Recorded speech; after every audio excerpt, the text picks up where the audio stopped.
Namaste friends. My name is Dr. Vikrant Singh Tomar. I am Global Convener of United Consciousness. I welcome all of you in this grand celebration of United Nations International Day of Yoga. Dear friends, we are living in a divided world that has been divided in the limited identities of caste, creed, race, orthodoxies of religion, fanatic nationalism, intolerant thoughts like these. And these limited identities prevent us to see divine beyond divides. And the divided world is a dangerous place to live and to raise the kids. And that's why unification of this world in consciousness is must. We need to unite together in consciousness, and this unification has to be twofold. One, my unity with self. When a person can connect with self, and then when I can connect with the surrounding. Connection with self means connection of mind, body, and soul together. When mind, body, and soul are aligned, we feel peaceful, we feel happy, we feel resolved. But when they are not aligned, we feel agitated. There is a dissonance that we feel. And once I am peaceful with self, then I can be peaceful with the surrounding also. And that leads to my connection with the surrounding. A irritated person makes an agitated family. Agitated family leads to a volatile society. Volatile societies together makes a disturbed nation. And disturbed nations together makes a boiling world. Indeed, world is boiling. And that's why even the whole environment is boiling and we call it global warming. We need to stop that right now. This world in pieces needs a manual of peace. And Patanjali Yoga Sutram is that manual of peace. Patanjali Yoga Sutram.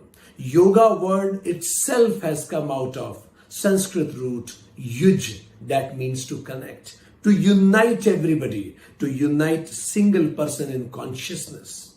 And that's why Patanjali Yoga Sutra is a grand scripture of peace. 195 aphorisms for global peace. Yoga Sutram gives a message of my connection with self. Niyamas for my personal honesty towards self. Yamas to be socially responsible. Asanas and pranayam to be physically fit and healthy. Pratyahar and dharana to be psychologically peaceful. And dhyan and samadhi to be spiritually elevated and self-realized. So all 8 limbs of Yoga Sutram assures my connection with self and in turn my connection with surrounding and divine and supreme also. So Yoga Sutram helps me to connect with self, surrounding and supreme. It leads to a world where individually a person is peaceful. A peaceful person leads to a happy family. Happy family leads to a joyful society. Joyful society leads to prosperous nations, and prosperous nation makes a blissful world. Let's not wait for the grave to rest in peace. Let's live in peace every moment. Let's breathe in peace. And this is the message of Yoga Sutram. Today, in this celebration of International Day of Yoga, around 108 masters from all 6 continents of the world and from around 50 nations of the world have gathered together on the common platform of United Consciousness to declare divine beyond divides, to unify me at my level, unification of mind, body and soul, and at the global level, unification of me, you and all. amazing speeches, panel discussions, discourses, meditation practices, asana practices, dance, music from all parts of the world are waiting for you for your journey into self. So sit back and relax and enjoy this amazing journey into self-inquiry. Let's create a healthy, happy, and a prosperous world together in and with yoga. Thank you.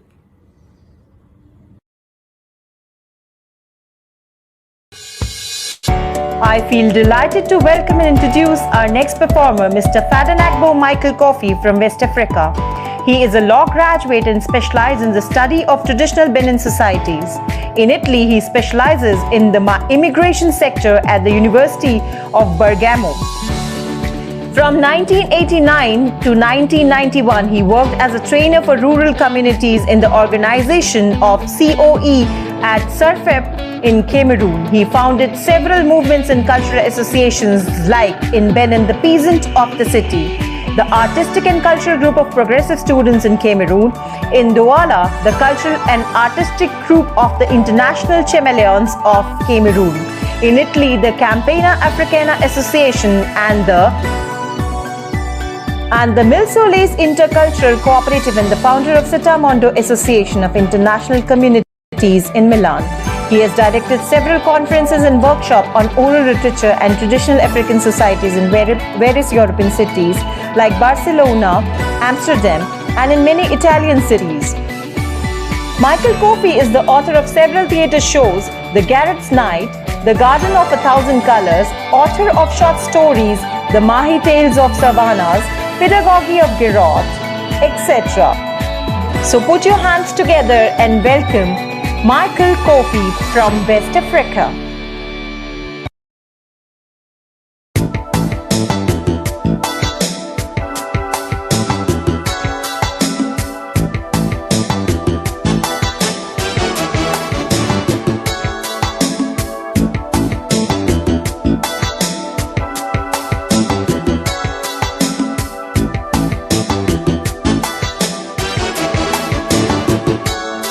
Disparu, je vous rends hommage, je vous rends hommage. Chante d'Afrique, chante du monde.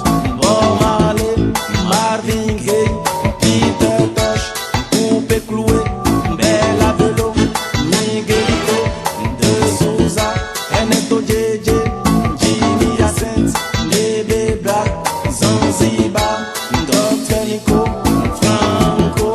Je vous rends hommage, je vous rends hommage.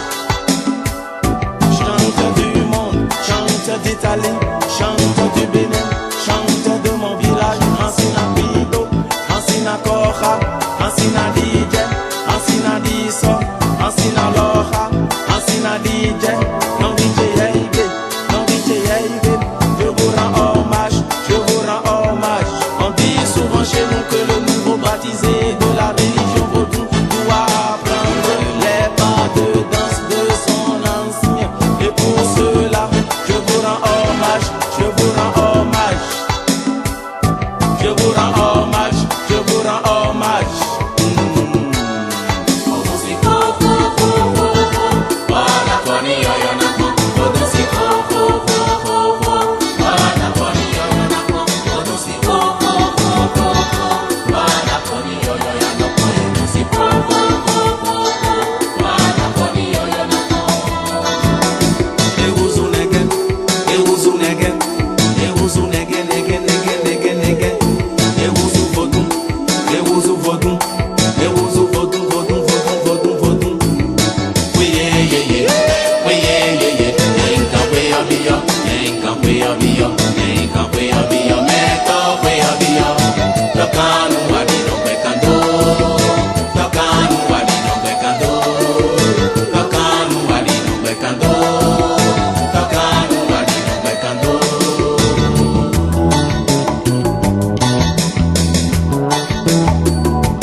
we ye, we ye, enka we abio, enka we abio, enka we abio, menta we abio, tocando adino pecando, tocando adino pecando, tocando adino pecando, tocando adino pecando, como si para poni yo na ko, todo si para poni yo na ko, todo si para poni yo ya lo koi, si para poni yo na ko.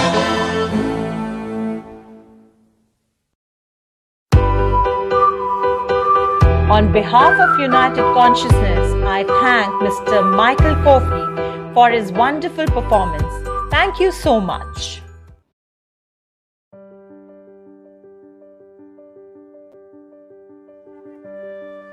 Moni Alaji is a professional hula dancer, instructor, and the founder of a healing process called the Ke Olaha Holistic Healing Practice, the Dance of Life.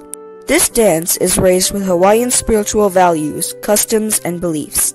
Its practice incorporates spirituality, voice work, and creative movements from different sources with a core base in traditional Hawaiian values and techniques to increase mana, energy, and strengthen the ha, breath.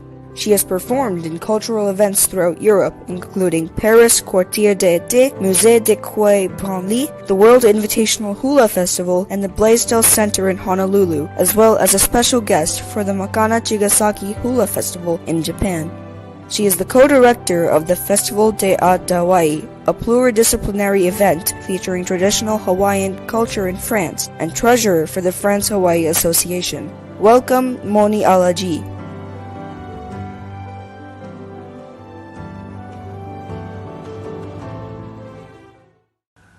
Aloha kako! I'm very pleased and extremely honored to be invited to the International United Consciousness Day of Yoga event 2021. I will perform a Kahiko-style hula, or traditional hula, accompanied by Kilohanasil, the ho'opa'a. She will be chanting in Hawaiian, accompanied by the beat of the ipuheke, or double calabash. The dance I will be performing is called hopoi.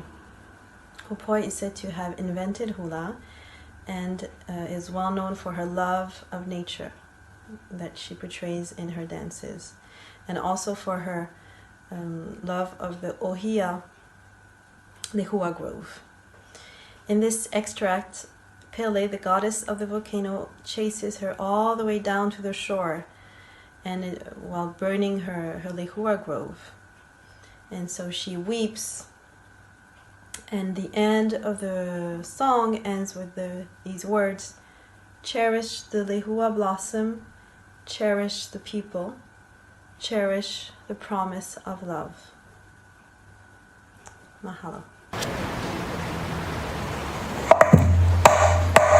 Ai kai ko o kilauea, kai ko o puna.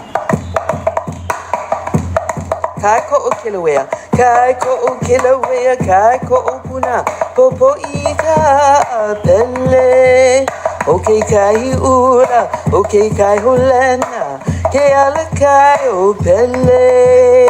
Kai ko o kilauea, kai ko o puna.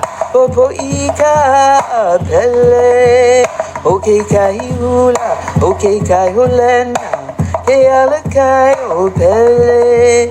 Ha'u ha'u ue, ha'u ha'u ue, ha'u ha'u ue.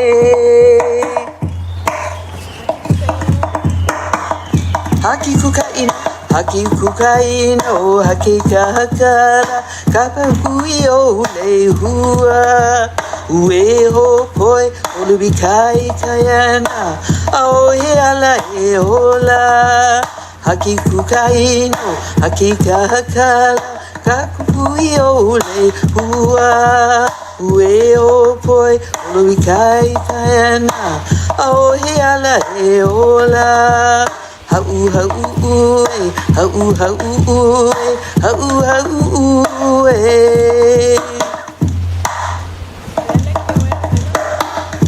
Vela kilauea, vela puna, vela ika ia pele. malama kalehua, malama ke kanaka, malama ke kaunu moipo. Vela kilauea, vela puna, vela ikahia pele. Malama kalehua, malama ke kanaka, malama ke kainu moipo. Hau hau hau hau hau hau hau hau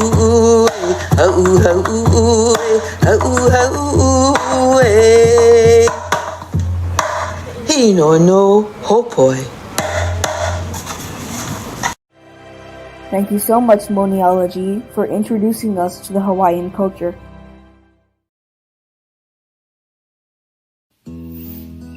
I'm very grateful today to welcome our next eminent guest, Sofia Strull River, whose skills are beyond expression. She is a spiritual teacher and a writer who promotes inner healing, peace, and universal responsibility. She has authored 3 books with Dalai Lama, including his memoir, My Spiritual Autobiography, in 2009. She is a graduate of Indian Studies from the University of Paris. She traveled to the United States, then to India, where she studied Chakra with Tibetan masters. She received teachings from an Indian Pandit at the Central University of Tibetan Studies in Sarnath and from Tibetan Lama at Kirti Monastery in Dharamshala. In 2016, she co-wrote with Vakya Rinpoche The Meditation Saved Me, story of healing from gangrene of the foot through meditation and mantras. A specialist in mantra therapy, she gives recitals of sacred mantras. In 2017, she published Make the Revolution, the Dalai Lama's appeal to youth, translated into English under the title A Call for Revolution. A Vision for the Future, a manifesto by Dalai Lama on the future of the world. A call to put in place solutions for our chaotic and divided times. She is co-founder of Better We, Better World and initiated Be the Love You Want to See in the World. It echoes Mahatma Gandhi's Be the Change You Want to See in the World. She lectured at the United Nations in Geneva on universal responsibility in November 2017 and February 2020. So please welcome Sofia Strull River from France.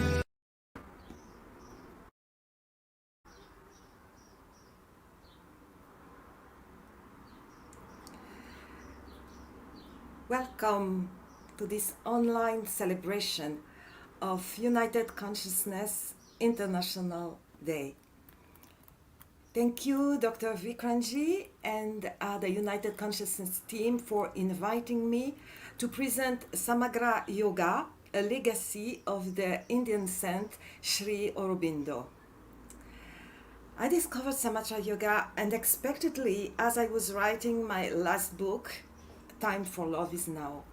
I used to send parts of the book in progress to my publisher, and he once received a piece of my writing while he was staying at the Pondicherry ashram.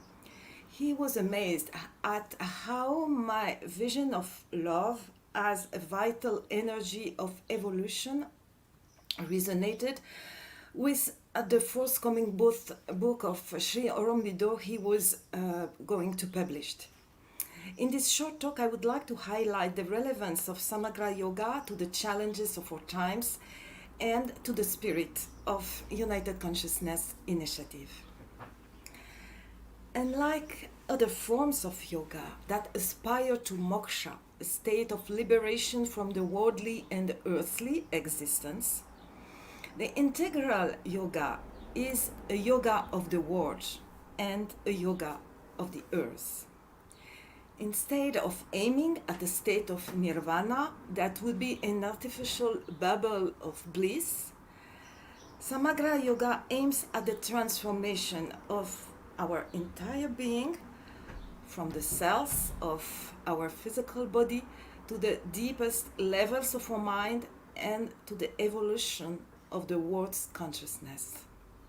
For not a single dimension of life is left behind in Samagra Yoga, including the historical dimension. This is reflected in the very life of Sri Aurobindo, who first fought for India's independence. Then, during a Second World War, despite the colonial yoke of the British Raj, he publicly took a stand for the victory of Great Britain against Nazism, which, according to him, was equivalent to barbarism. And Samagra Yoga is intended to assume the common destiny that, as individuals, we share with humanity, the living world, and the earth. The word Samagra, translated as integral in Western languages, conveys the meaning of an original information that crosses the timelines of human existence and the ages of the earth. This matches the connotation of untouched in the Latin etymology of the word integral.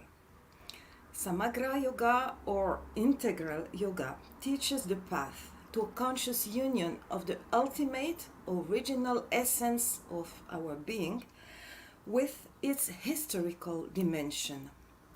In the Synthesis of Yoga, Sri Aurobindo describes yoga as the union of the human individual to the universal and transcendent existence, which is partially expressed in man and in the cosmos.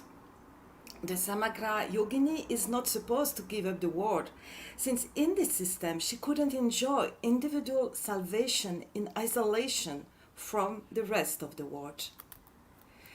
True salvation of one implies salvation of all, in the full blossoming of the human potential, which by essence is divine. By becoming divine, the Samagra Yogini divinizes the earth. By awakening herself, she awakens the world.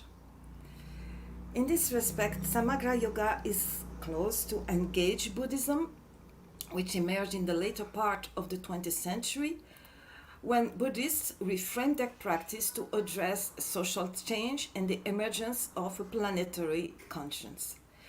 Such an approach is reflected, for instance, in Dr. Ambedkar's call to get off the cushion and adopt a collectivist notion of Sangha, merging the Buddhist practice with issues of economic justice, political freedom, and ethical striving.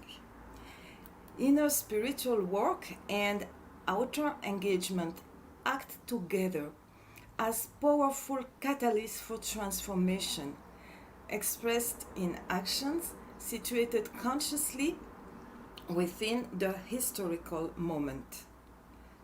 As another luminary of our time, the Dalai Lama puts it, it's not enough to be compassionate. You must act when something needs to be done in the world to rectify the wrongs. If one is really concerned with benefiting others, one needs to be engaged, to be involved. At the core of Samagra Yoga, compassion is a transformative action intended to achieve a cognitive shift as disruptive as the leap that took place when our distant ancestors went beyond the condition of primates, or when from Homo habilis we shifted to Homo sapiens. According to Sri Aurobindo, we are not confronted to a mere social, political, economic, ideological, or health crisis, but to an evolutionary crisis. In order to lift humanity up on the path of its survival and its fulfillment, he called for a sense of oneness of humanity and welcomed, for instance, the creation of the United Nations, while stressing the limitation of this kind of institution. For an outward organization isn't enough to meet the challenges of our times. And what is needed is an international spirit and a universal outlook. According to Sri Aurobindo, in the future, a new spirit of oneness will take hold of the human race. This spirit of oneness of humanity is one of the life commitments of His Holiness the Dalai Lama. And it's in keeping with the new narrative of evolutionary biology and epigenetics that consider humanity as an organism made up of 8 billion human cells. Each cell contributes its vital intelligence to the Earthlings community, of which each individual is a component. Unlike the Darwinian theory, which promoted the ideology of a civilization based on competition and struggle, that legitimizes violence, predation, and war. This breakthrough in the understanding of evolution acknowledges that no human should be left behind, since each of us as a cell nurtures the integral humanity, emerging as one of the most intelligent of all living organisms in the story of Mother Earth. Samagra Yoga, in the light of avant-gardist anthropology, points to a sea change at the heart of our human condition. It asserts that humanity can consciously evolve. We can choose a future of loving kindness, altruism, and pro-sociality, reconciling the needs of the individuals with the needs of society and the evolution of the human race. This evolutionary worldview is supremely empowering. It involves that by consciously managing the evolutionary process, present problems could be solved at all scales, from individual well-being to an economy of care and to a wise stewardship of planet Earth. The current chaos isn't a collapse, but it's the birth of a new humanity that we are witnessing. A new humanity able to regenerate itself and the Earth. And the United Consciousness Initiative, with the Integrated Manual of Humanity and its series of international online events, I think is taking up the torch of traditional wisdoms of the past that were ahead of their time. These were visionary wisdoms of the future, resonating with the powerful vibration of a golden age about to dawn within a new humanity reconciled with itself and reconciled with the natural world. This reconciliation is an act of conscious love, since love is an energy of evolution. In the past century, the Mahatma Gandhi used to say, "Be the change you want to see in the world." In this new decade, I'm responding him, "Be the love you want to see in the world." The new narrative in genetics, biology, and neuroscience are indicators that a civilization of love is in the making. It's transforming the lives of all for the better. It's also transforming the future of the mother planet itself. I see this upcoming civilization of love rising. Maybe I won't see it flourishing with my own eyes, but I have no doubt I'll see it with the eyes of my children and the children of my children. This confidence that the best of humanity is dawning inspires all my writings, my talks, teachings, and commitments. Thanks for allowing me to share my thoughts with you. I'm wishing you all a wonderful online celebration of World Yoga Day with United Consciousness Initiative. Thank you. Thank you, Sofia. Today you elaborate the concept of integral yoga, its historical, its philosophical, and its practical aspects certainly will motivate us as an organization. And this philosophy that you laid forward as a reply to Mahatma Gandhi's quote that be the love you want to see in the world certainly will guide us in future also, and very soon we will see the dawn of new civilization which will be full of love. Thank you very much, Sofia ji. Thank you.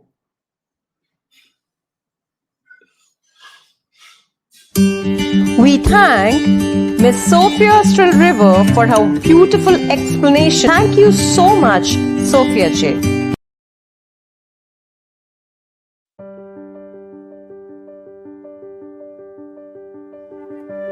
It's my privilege to welcome our next guest, Shiri Subhortibariji, who was born in the yogic atmosphere at Kaivalya Dhama, Lonavala. At a young age, he received spiritual initiations from Swami Digambarji, the director and spiritual head of Kaivalya Dham Yoga Institute, and began yoga practices under the guidance of his father. He pursued higher education in Bombay in law and a diploma in human resource management, and is presently pursuing the master's degree in human resource management. In 1992, he completed his certificate course in yoga. He joined as the administrator of the Sadatgupt Yogic Hospital and Healthcare Center, and also shouldered the responsibility of administration of the institute implementing improved system. He initiated and coordinated programs to train school teachers in yoga of Navodaya School Kendra Vidyalayas and for schools in the state of Maharashtra. He was the coordinator on behalf of the institute for the scheme of promotions of yoga in schools by the Minister of Human Resource Development. He was also the coordinator of the schemes of school health under the Department of Ayush, Ministry of Health and Family Welfare. He has been organizer and convener of various international conferences organized by Kaivalya Dhama, Lonavala. He has spoken at various national and international conferences. He visited the countries like USA, Canada, Macau, Mauritius, Germany, France, and Italy to conduct yoga workshops. He is also the secretary of the Lonavala Citizen Forum. His goal is to qualitatively enhance the life of an individual through the practice of yoga and enhance the quality of environment through human efforts. So, ladies and gentlemen, please welcome Shiri Subhortibariji.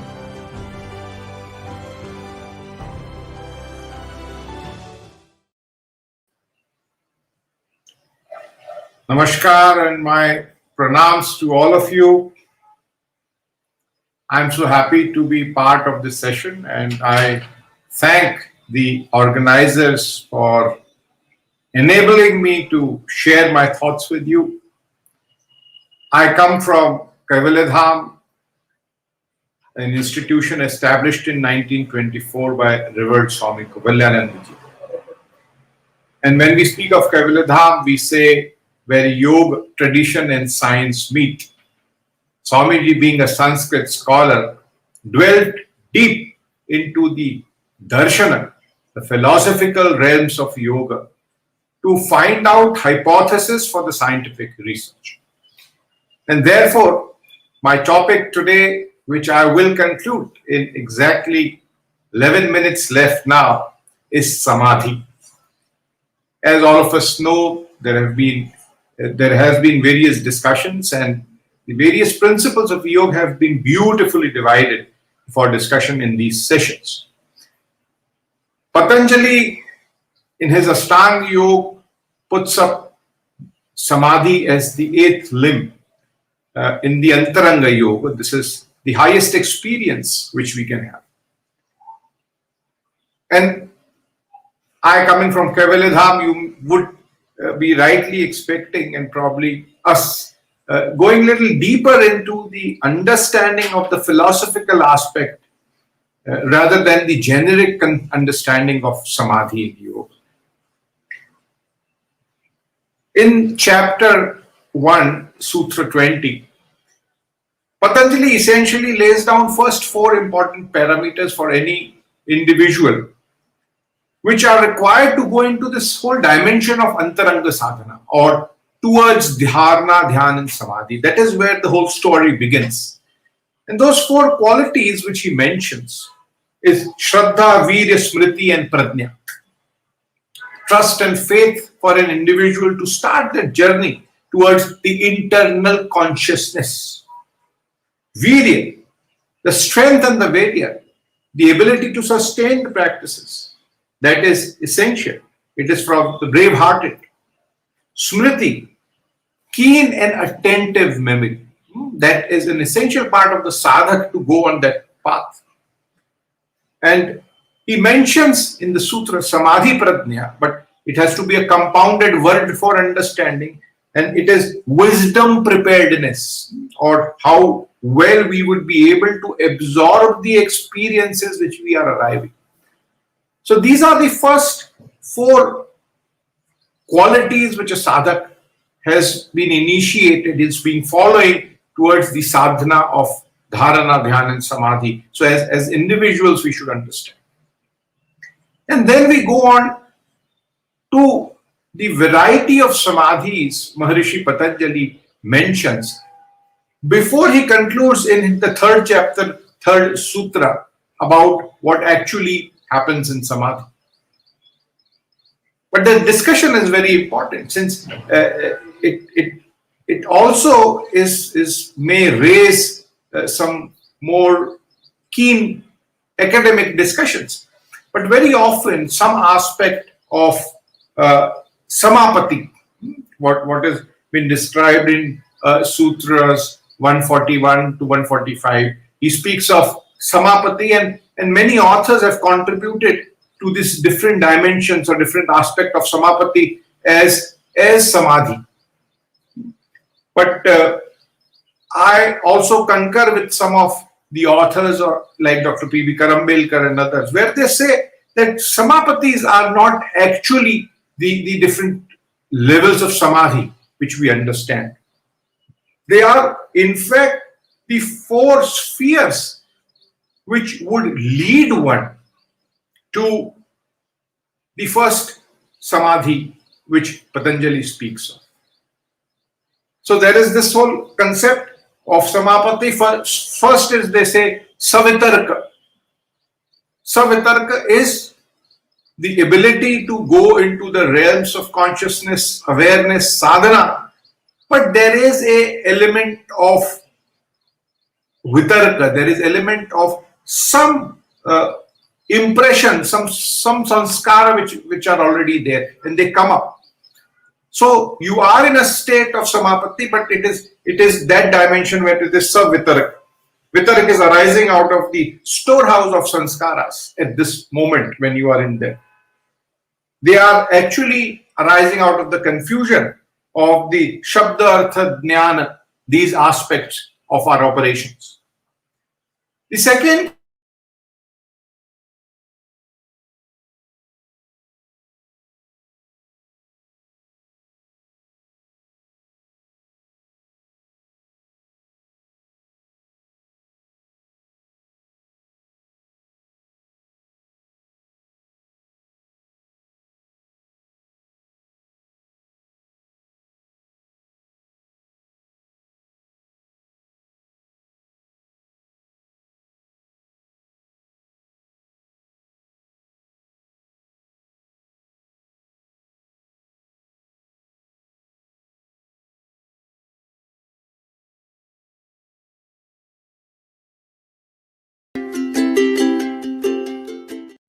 Connect, bringing together European yoga teachers and establishing delegates and representatives for each country, considering the social differences in various countries and support the needs, equality regardless of gender, origin, sexual orientation, social class and religion, overcoming dogmatism, fundamentalism to promote universal understanding. Bye. Promote encouraging a yogic lifestyle and a holistic approach to life as a tool for physical and mental wellness, a more spiritually elevated, peaceful, happy and physically fit society. Integrate and unify. Integrating science and the art of yogic living, modern knowledges with ancient wisdoms for betterment of the world and global development.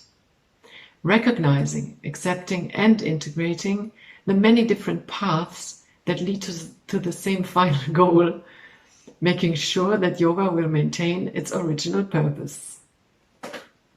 Namaste. Provide study of secular knowledge, philosophy and ancient text, Bhagavad Gita, Yoga Sutra and Veda. Study of techniques, modern developments in teaching techniques, incorporating scientific findings in medicine, psychology, etc. to guarantee a certain standard, an established graduation system to provide a minimum standard for yoga teachers training.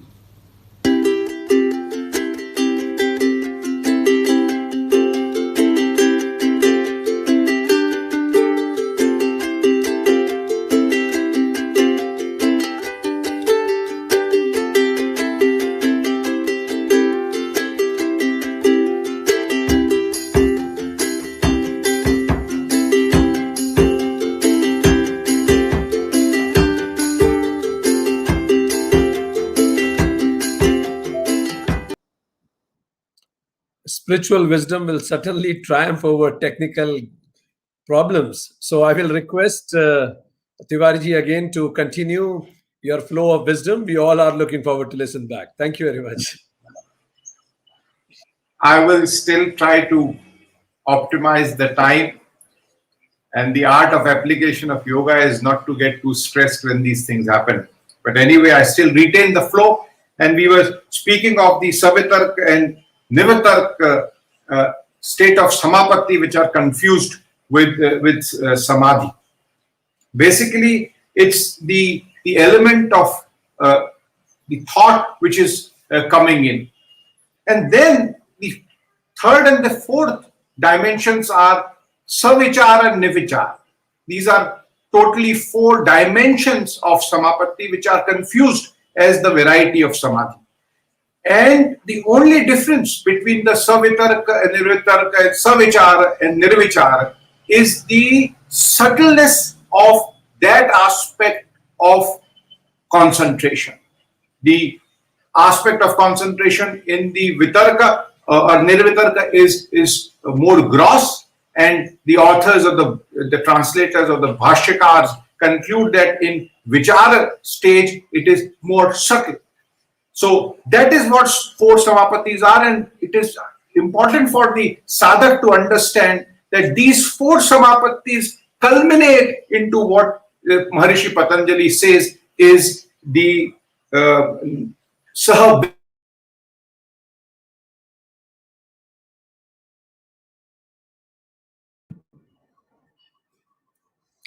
I guess there is some technical problem at Tiwariji's end.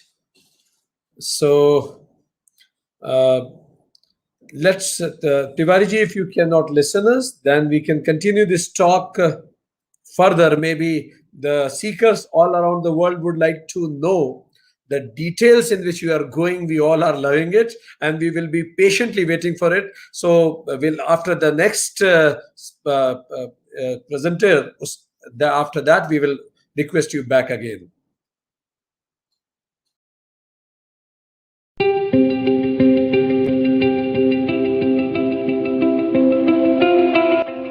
Sukadev Brits is founder of Yoga Vidya. He knows how to transmit profound wisdom humorously. His special ability is to motivate yoga aspirants to practice intensely, to see a higher meaning in daily experiences, and to bring more energy and heart into everyday life.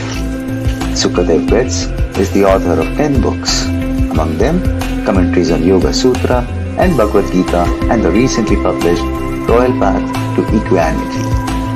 He is quite active, spreading yoga via the internet in yoga videos and podcasts in English and German. Sukadev had spiritual experiences from childhood on. As a youngster, he was fascinated by the possibilities of the human mind and started with regular meditation as a teenager. He used to spend a few times several months in intense meditation and pranayama. In 1992, Sukadev founded Yoga Vidya, now one of the leading yoga movements in Europe. Yoga Vidya has 4 major ashrams, nearly 100 yoga centers, and 20,000 yoga teachers. Today, he lives in Germany, in Hornbad, Mainburg. Get inspiration and energy from this dynamic spiritual teacher. Please welcome Sukadev ji.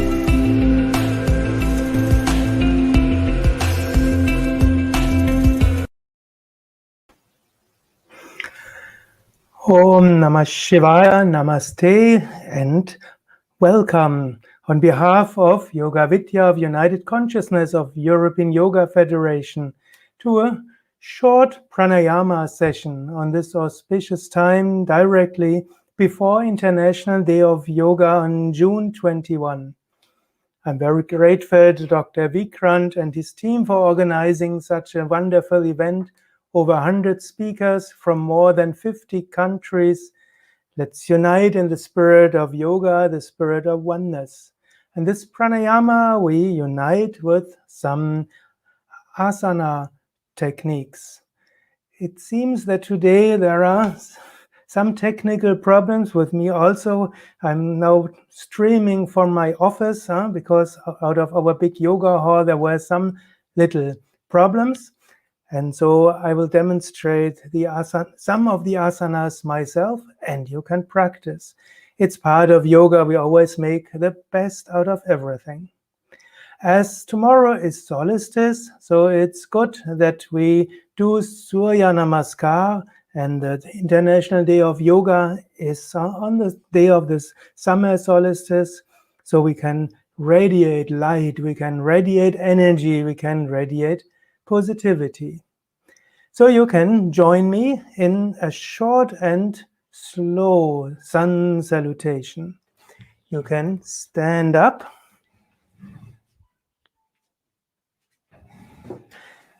and as we want to do it more from a point of view of spiritual experience and oneness, unity of consciousness, you first stand nice and straight. Your feet on the floor and you can say, I'm well grounded. Your head is pulled upwards as if some mysterious force lifts you up.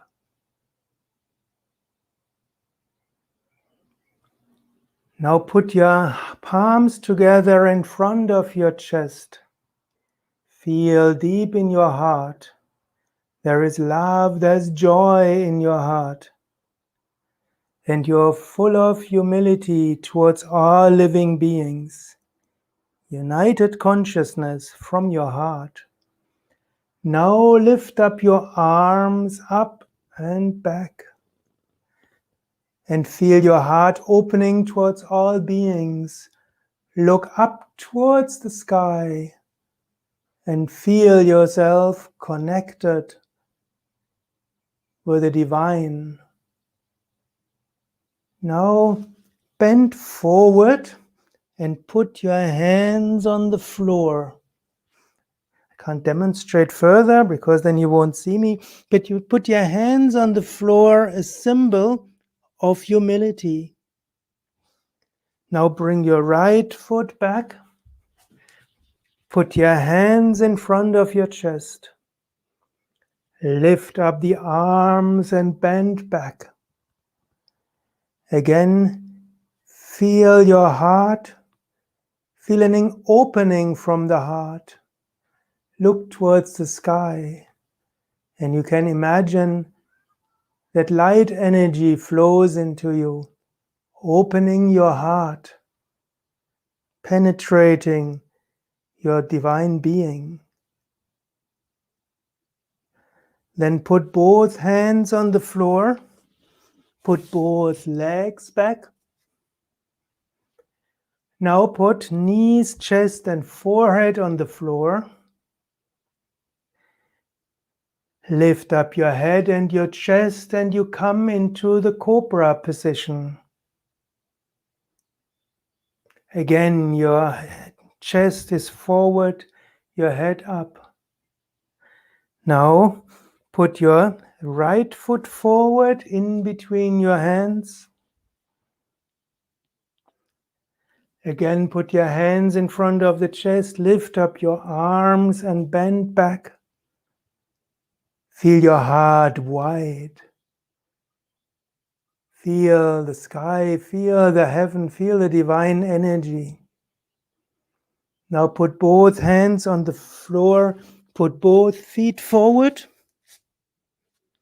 Inhale, lift up your arms up and back.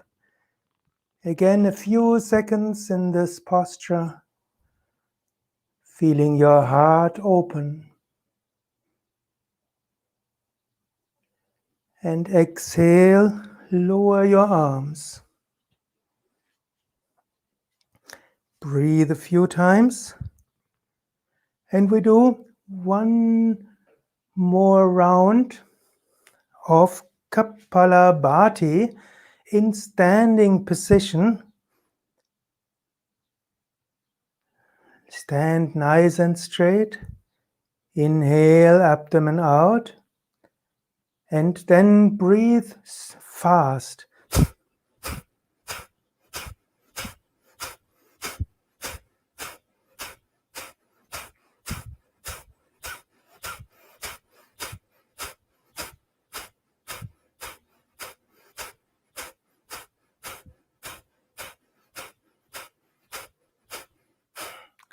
Exhale completely.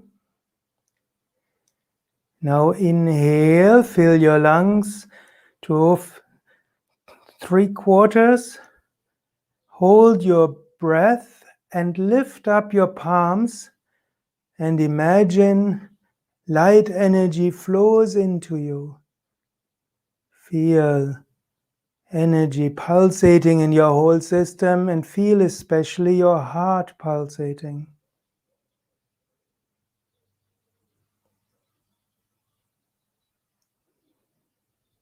Then exhale and put your hands towards your chest.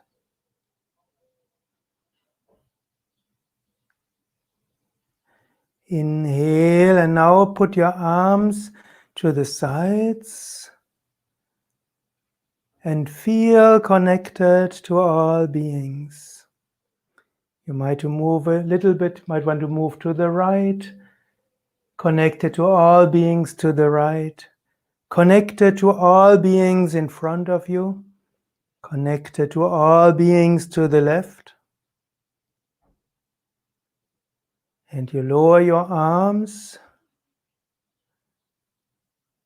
and for a few seconds feel love in your heart, well grounded in the earth, inspired by the divine, connected to all beings, united in consciousness.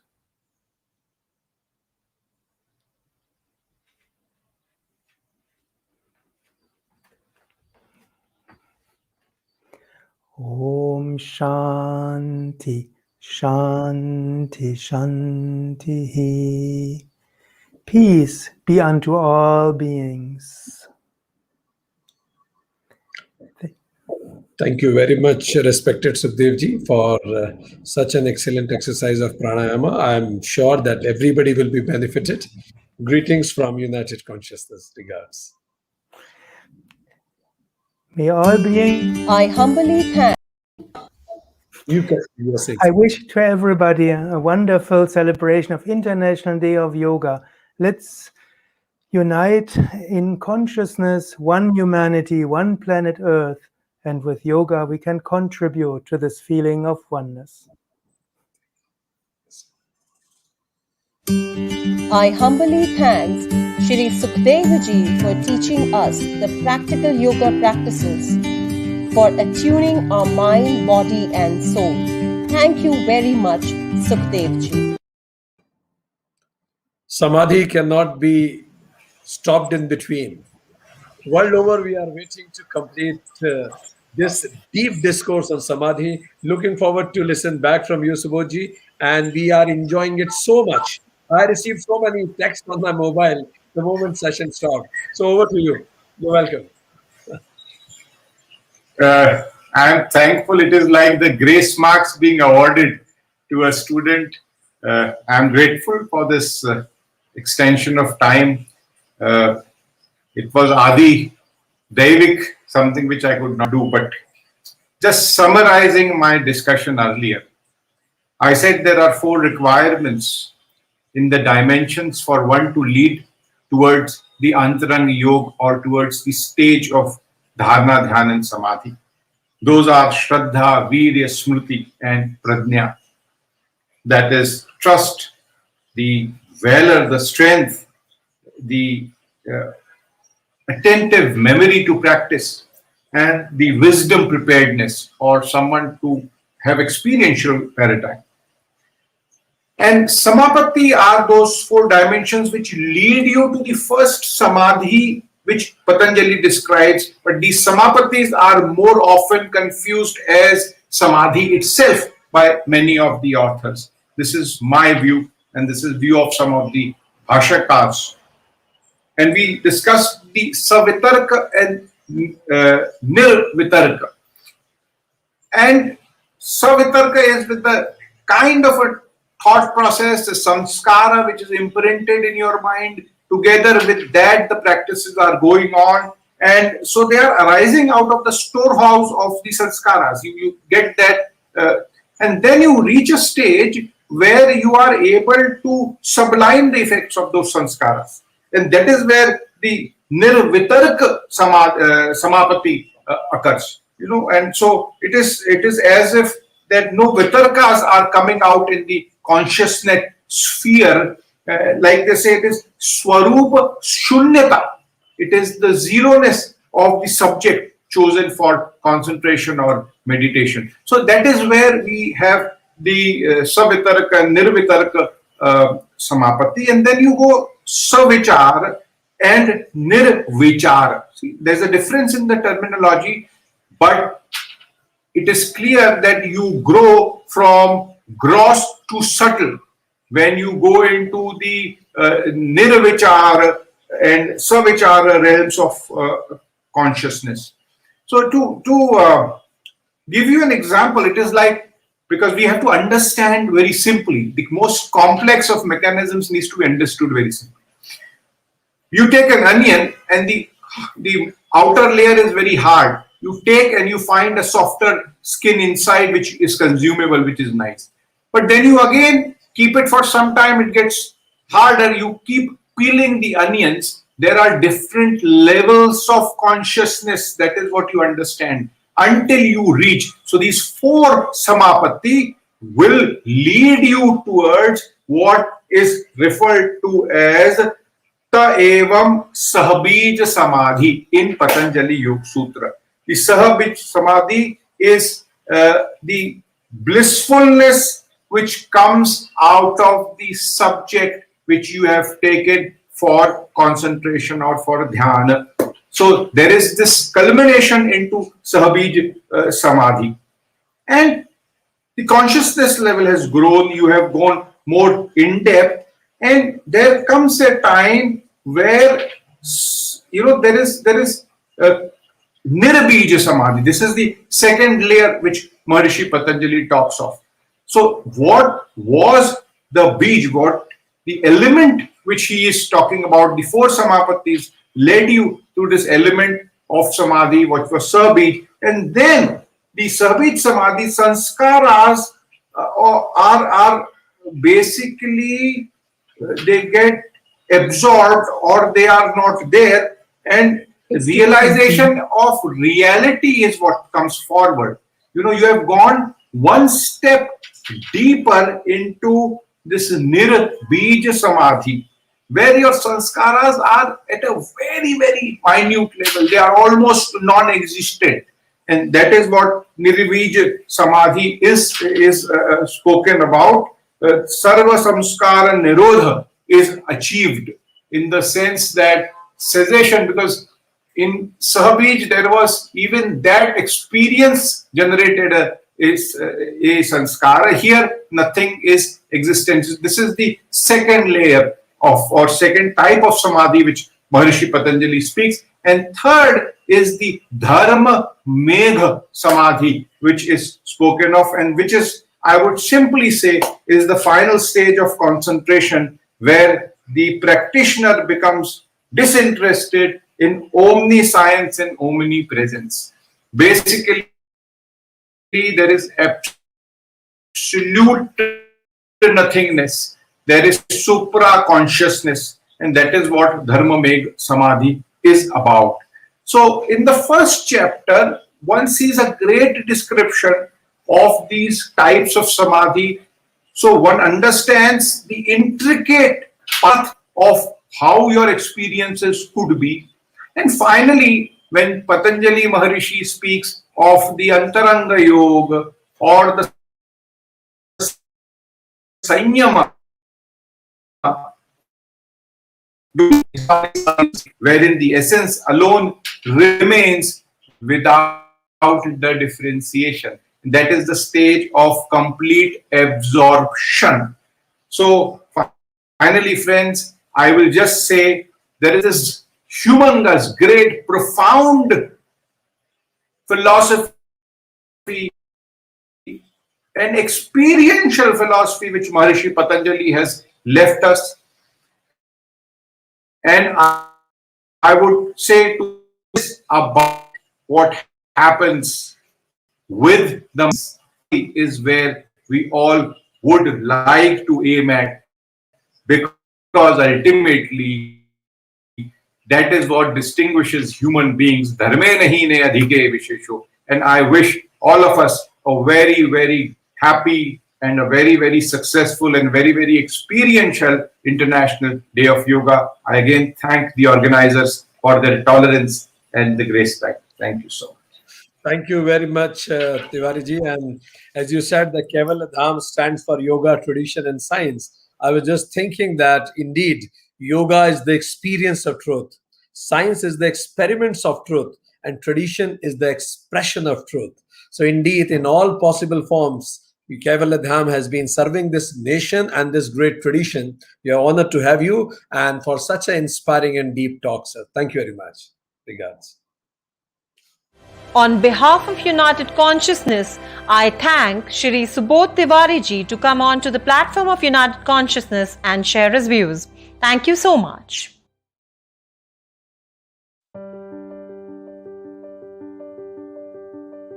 Our next speaker is a versatile personality. He is an acknowledged trainer, academician, scholar, writer, and a management consultant. He has done his doctorate in business management and master's in philosophy. He is a national merit holder in electronics-enabled training from Indian Society of Training and Development, New Delhi. He is Dr. Vikrant Singh Tomar. Dr. Tomar is a freelance trainer and served the cabinet ministers of state, MLAs, police officers, and tycoons of business world. He has authored the book Rule the World as Krishna Did. He addressed first World Spiritual Parliament Hyderabad, International Conference on Innovative Business Management as a keynote speaker, and his thoughts on impact of Indian philosophy on modern management were also appreciated at Philosophy of Management Conference, Oxford, London, International Conference on Enterprise System and Best Management Practices organized by Global Digital Business Society, USA. He is on a mission of happiness here and now. The aim and objective is universal brotherhood and happiness through harmonizing the knowledge from ancient scriptures into our lives. His message throughout has long been that you can think of happiness or even catch happiness for a while, but you can never buy happiness. Many have found themselves spiritually elevated because of his teachings on Bhagavad Gita, Vedanta, etc. So without further ado, it's my pleasure to welcome Dr. Vikrant Singh Tomar.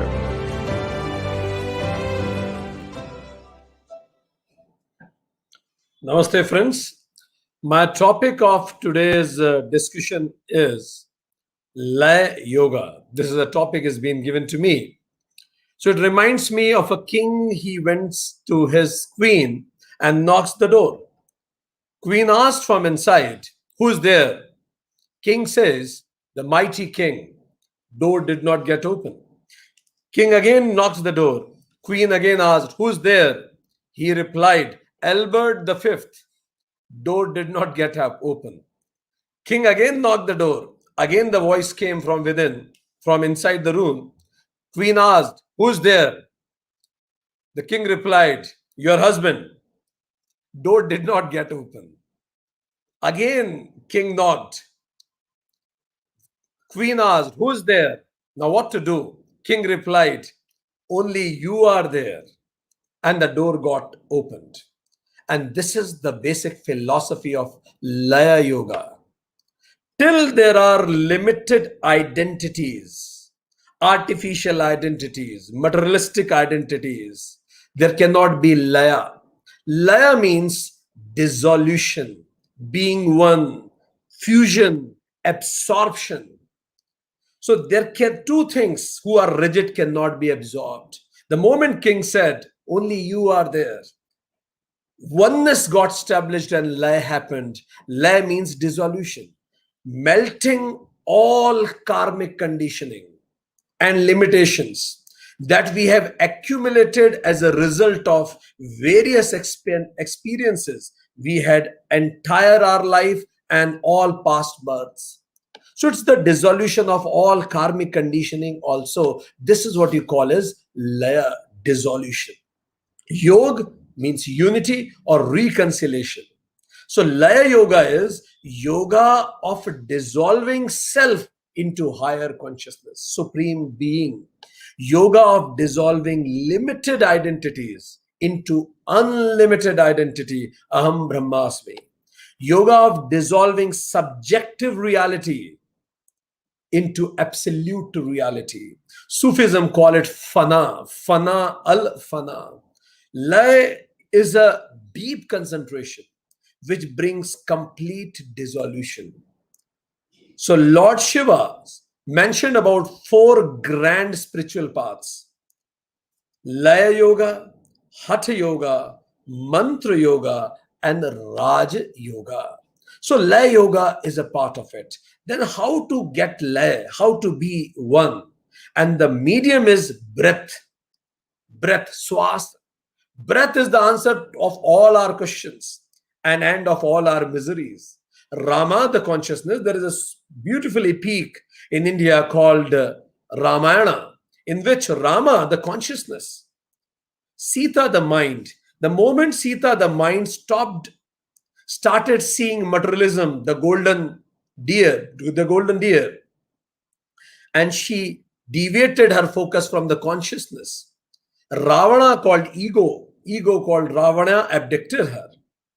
And when she was taken away by Ravana, Hanumana, the breath, reaches to Sita, the mind, and again shifted her focus from materialism or the difficulties of life or the ego or the limited identities called Ravana and his atrocities, shifted his focus back to the Rama, the consciousness. The moment Sita, the mind, again starts seeing the consciousness back with the help of breath called Hanumana, the same garden, who was the garden of misery, Shoka Vatika, gets converted into garden of happiness and peace, bliss, a Shoka Vatika. So the same garden of life through breath can be converted into the garden of bliss. Rama at Sahasrar Chakra, Sita at Muladhar Chakra, and the connection is Hanumana, the breath, the yoga, the connection of it. So Lay means a deep concentration on 7 chakras and making an effort to demolish the limited identities of ego. It causes prana, the life force, to move in a particular way to awaken Kundalini. This is the mechanism of Laya Yoga, achieving supreme consciousness through breath regulation. Now the question comes, why breath only? So there was a girl and there was a boy. So girl asked, "What do you like about me? I was seeing something in TV." So the girl asked the boy, what do you like about me? What do you love about me? Boy replied, the way you breathe, I love that. What can be the simplest form of loving somebody?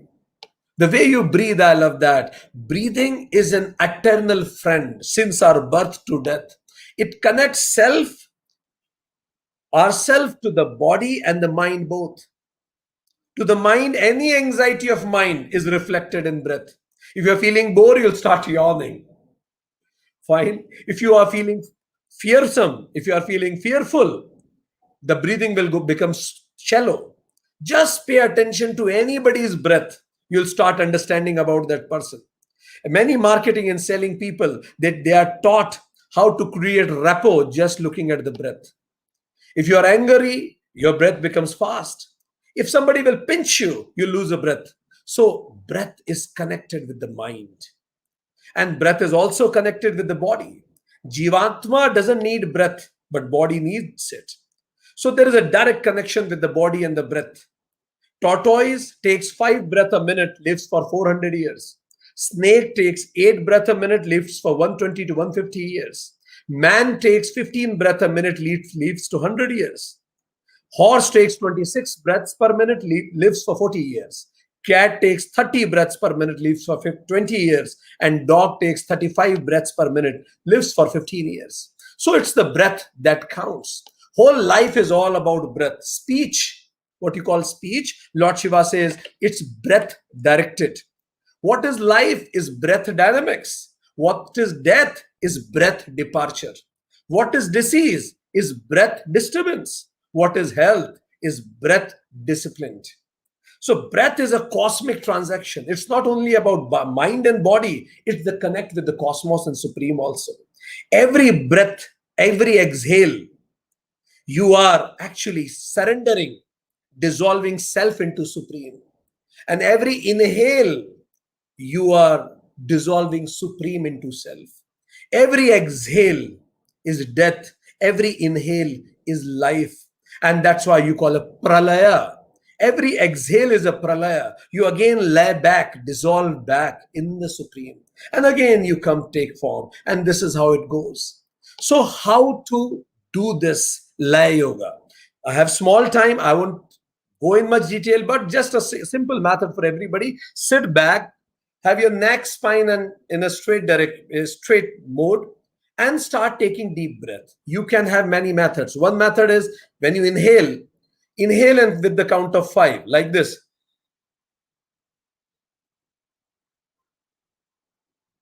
Now exhale with the, I already exhaled because I was speaking. Exhale with the count of 5. So start doing it. Even if you are in office or any place, start counting 5-second inhale, 5-second exhale. Then gradually make it 7-second inhale, 7-second exhale. Make it 10-second inhale, 10-second exhale. Increase the duration. Finally, yogis, what they start doing, 30 seconds inhale, 30 seconds exhale. It means 1 swas in a minute. Generally, an ordinary person take 18 swas, 18 breaths in a minute. But then with this 30 seconds inhale, 30 seconds exhale, you'll take 1 breath in a minute.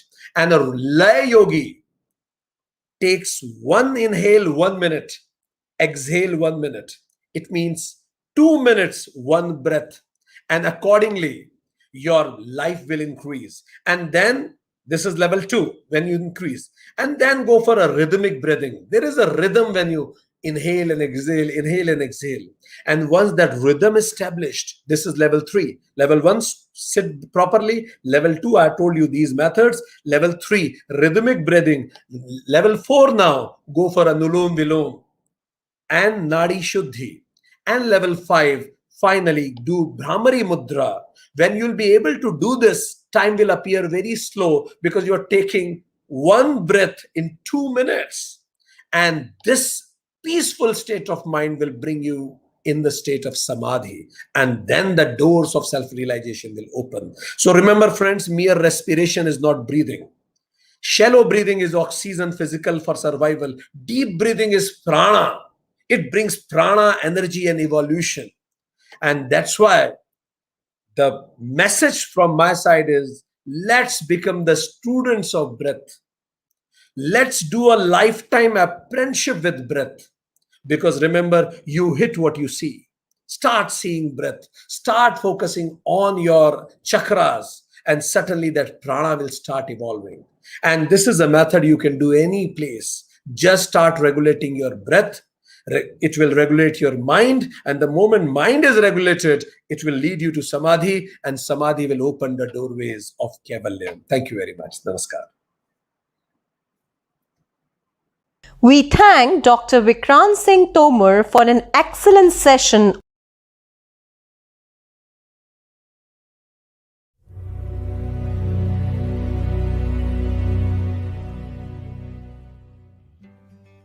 A secret to keep smiling is to make others smile. Help others to be happy, and you shall be happy forever.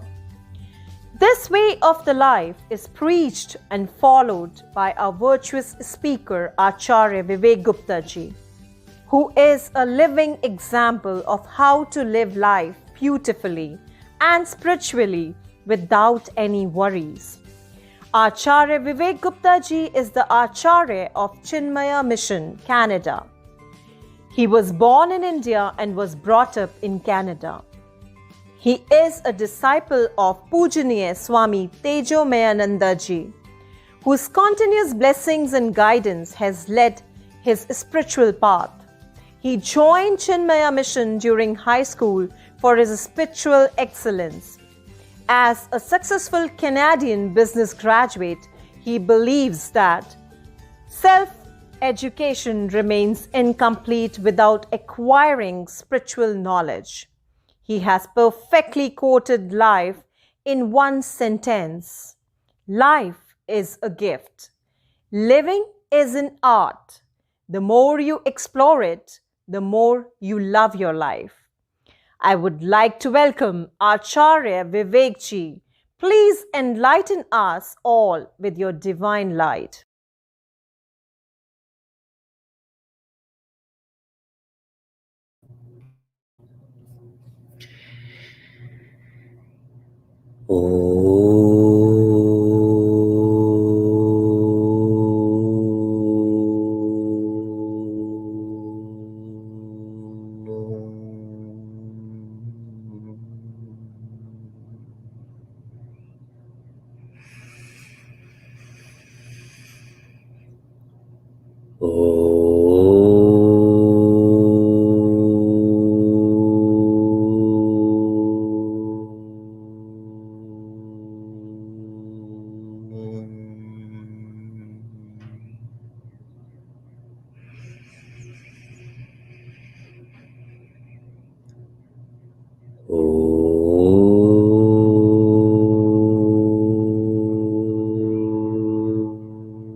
Hari Om, and greetings from Niagara Falls, Canada. Tapa.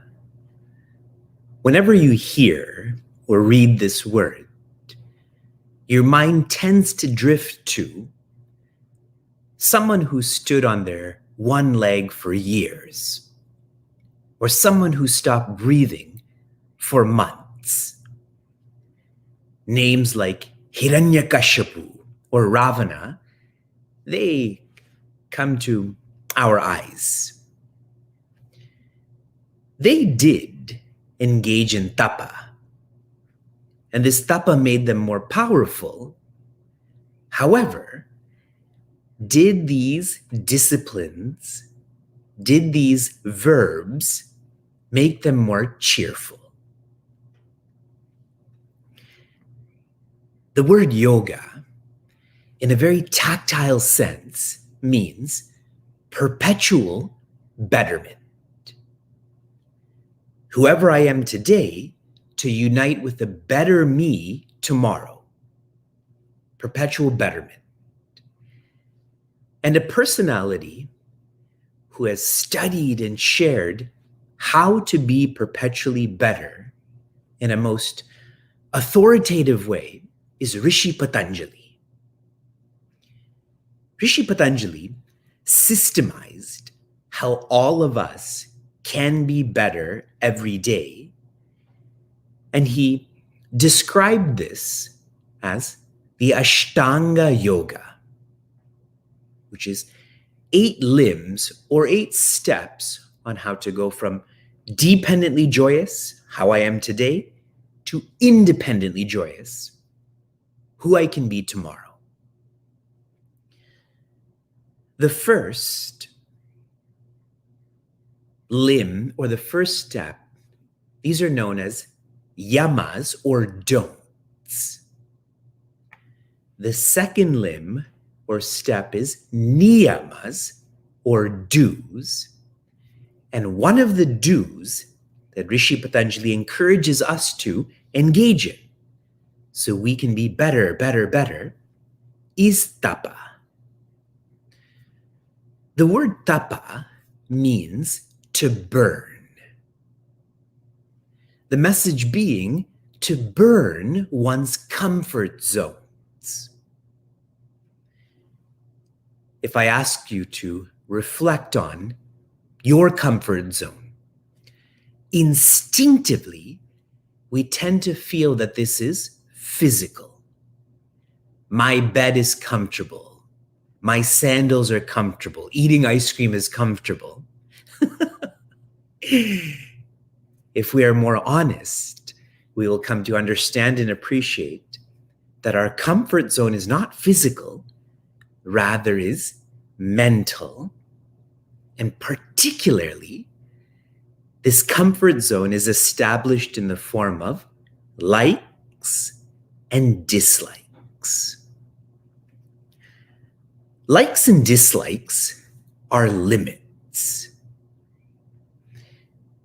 Try to think of this visually. Likes and dislikes are like walls that box you in. Box you in from others, box you in from your own potential. And many of the greatest thinkers have shared such sentiments. Acharya Shankara has described the likes and dislikes in our mind. In Sanskrit, this is known as raga, likes, and dvesha, dislikes. He describes them as rakshasas. The simple English word for rakshasa is demon. And to feel this more practically, a rakshasa is one we need raksha from, or protection from. Certainly we need protection from others. We need financial protection, political protection, but most dynamically, we need protection from our own minds. Swami Chinmayananda has described likes and dislikes as likes, that which we are perpetually running after, but our likes are running away, and dislikes, what we are perpetually running away from, but that's running towards us. I'm sure you've experienced this with when you go to a gathering where you want there to be someone you like, they're not there. And someone you don't want to be there because you dislike them, they're there early.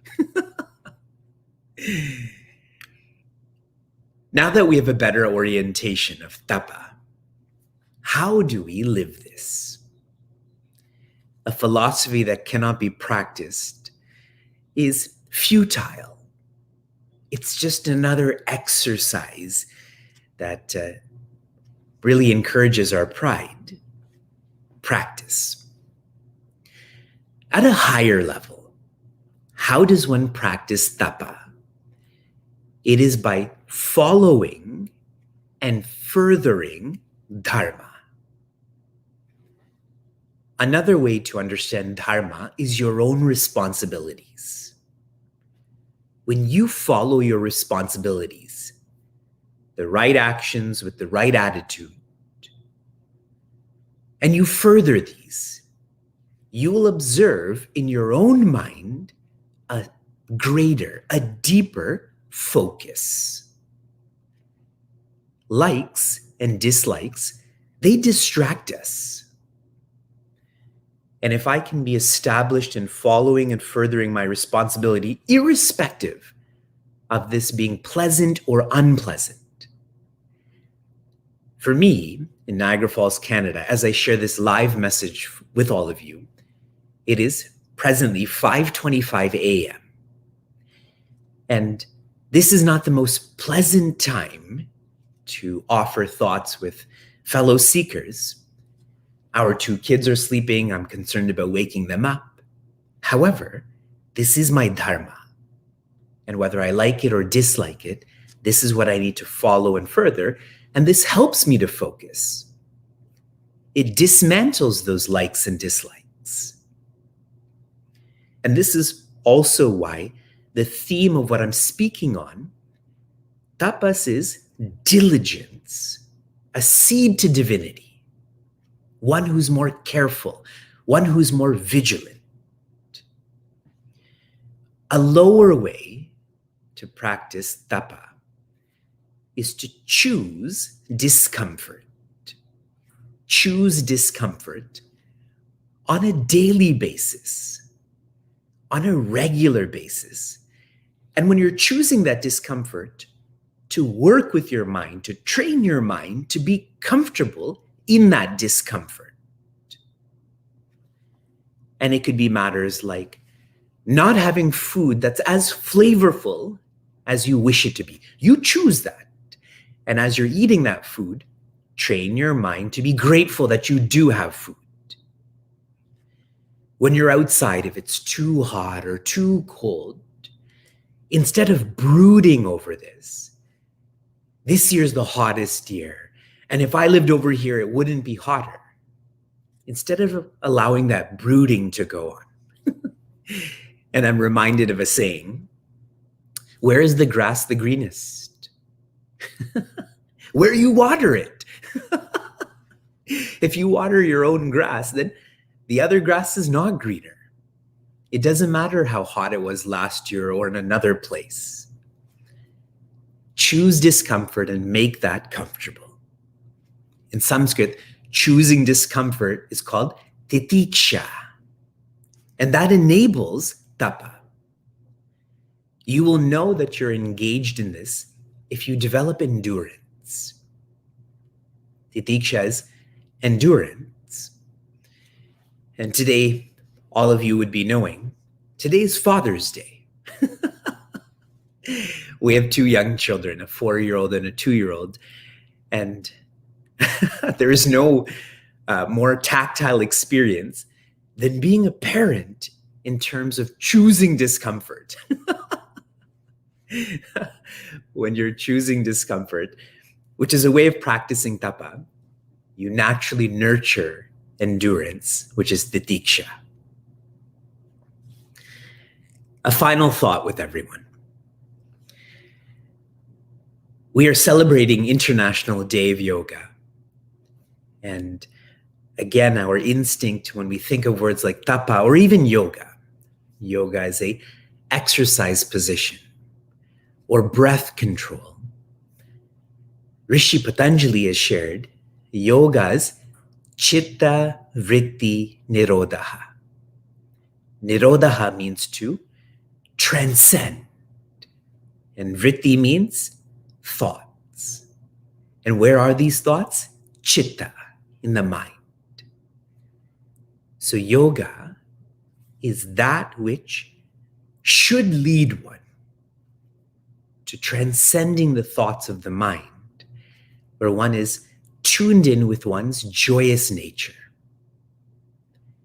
And tapa, which is to follow one's responsibilities, tapa, which is to develop endurance, most definitely quietens the mind, and the fulfillment of this is transcending the mind.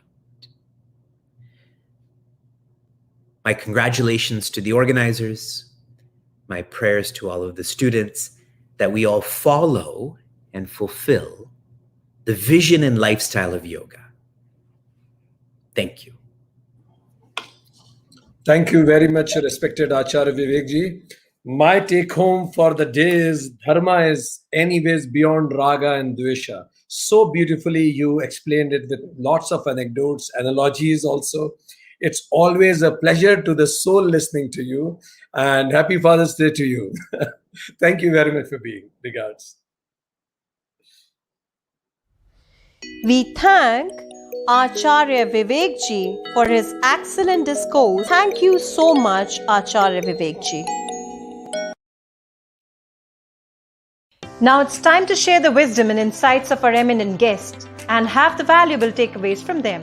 It's time for panel discussion on the topic Yoga as a way of life. I'm very delighted to welcome our esteemed panelists. Our first panelist is Yogi Andre Reel, a master of Nidra Yoga and Kashmiri Shaivism Tantra. He is a student of yoga since 1972. After some years of searching, meeting with Kashmiri Babu, an ascetic from the Shiva tradition, he underwent a retreat of deep study into the spiritual quest. Also very touched by the meetings with Jai Krishnamurti and Shri Anandamayi Ma, he studied further important aspects of the inner path related to these two great instructors, discrimination and relationship. It was the final encounter with Chandraswami as an ascetic from the Brahmanic lineage of the Udaseens, which would give a full understanding of all the teachings studied before. He has been teaching Mantra Yoga, Prana Kriya and Swadhyay. He is a Nidra Yoga instructor for past 20 years across 5 continents. He is a board of member of the European Union of Yoga, founder of Nidra Consciousness and founder member of Indian Yoga Association and director of Nidra study centers across the globe. Our next panelist is Ms. Maza Melsevic from Serbia. She is a teacher of Transcendental Meditation. She is the founder of Holistic Academy Maya in Belgrade, established on the unity of Eastern wisdom and Western medicine. She gained the Vedic knowledge of Ayurveda, Vastu and Yoga from one of the foremost teachers of today, Maharishi Mahesh Yogi. She is specialized in therapeutic yoga and individual training approach with Yogacharya Jadranko Meklik and successfully teaches and shares the skills in the school to many students and professional athletes. Maza studied the ideal system of exercises for the spine with Maharshi Swami Dev Murthy. Pulse diagnosis and Marma massage she learned from Dr. Ernest Krott, director of the Academy of the German Society for Ayurveda. She has developed and designed therapeutic yoga techniques and individual approach according to the individual physiology, age and health conditions. Today we also have with us Dr. Stefan Elcheff, President of Bulgarian Yoga Federation. He is practicing yoga since 2003. He is graduated in the yoga course for instructors at National Sports Academy. He participates in numerous yoga workshops organized by Indian and Bulgarian yoga teachers. From 2008 to 2011, he was Vice President of BYF. He graduates medicine in 1992 and became a specialist in internal medicine. Work at the University Hospital, Pleven. His interest is in the field of yoga therapy and homeopathy. I welcome our next panelist, Professor Amandio Figueiredo from Brazil. In cities, he started practicing yoga. He is founder of several associations of yoga and other asanas. He is a founding member of several Ayurvedic institutions in Portugal. In 2003, he got training in Ayurveda under the guidance of Dr. Jose Ruge. He participates in the preparation of meetings of the EUAA in Germany, being the founding member. He exercises the clinical practices of Ayurveda in various centers. Today's panel discussion will be moderated by Dr. Vikrant Singh Tobar, Convener United Consciousness. Dr. Tobar is an acknowledged trainer, academician, scholar, writer, and a management consultant. He's a freelance trainer and served the cabinet ministers of state, MLAs, police officers, and tycoons of the business world. His aim and objective is universal brotherhood and happiness through harmonizing the knowledge from the ancient scriptures into our lives. So I welcome all our guests for panel discussion.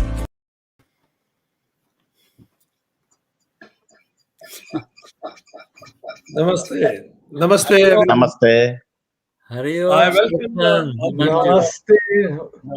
I welcome on behalf of United Consciousness all the participants who are here as guest experts I also welcome all the viewers who are watching us from 56 countries across the globe. So, dear friends, a beautiful topic we have for discussion today: yoga as a way of life.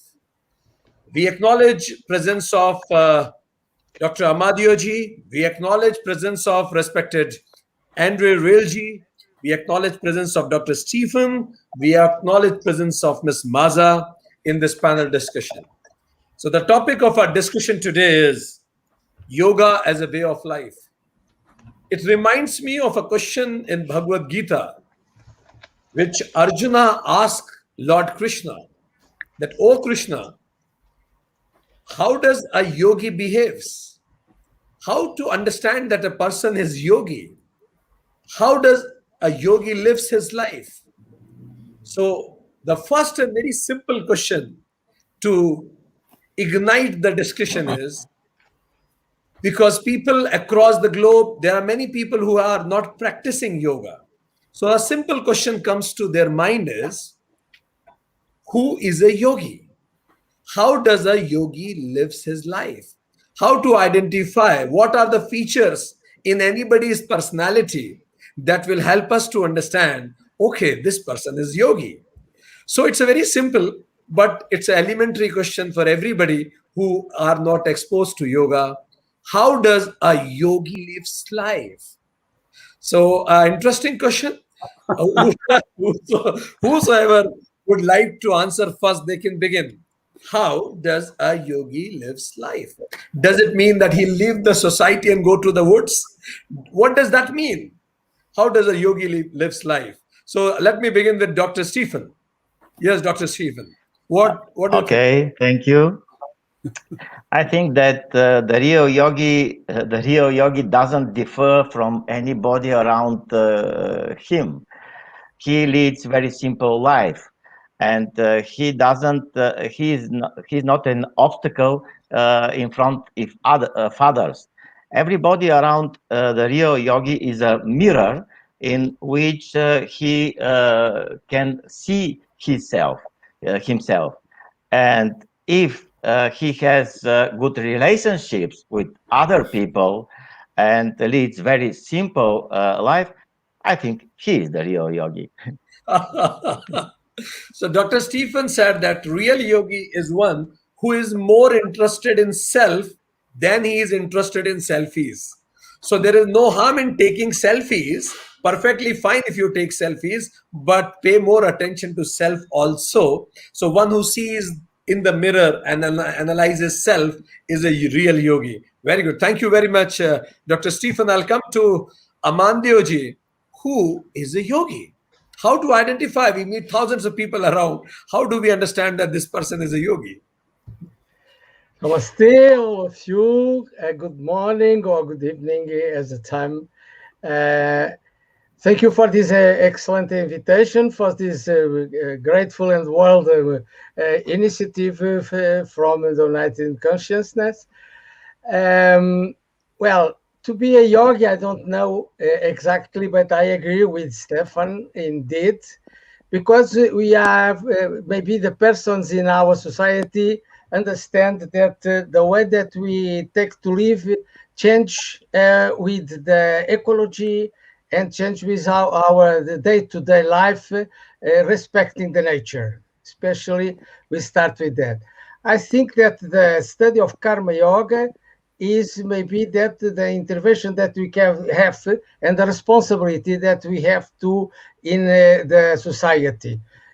As teacher of yoga and Ayurveda, and a lot of people who come to see how can yoga help people in this difficult world that you are living now, they understand the difference that we take from giving them our experience, little experience of life that we have, because yoga is so much important and large. I think that the yoga must be something that the government and the responsible people must take it very seriously to change to give the people the health way of living and understand what is physical living, mental living, spiritual living especially.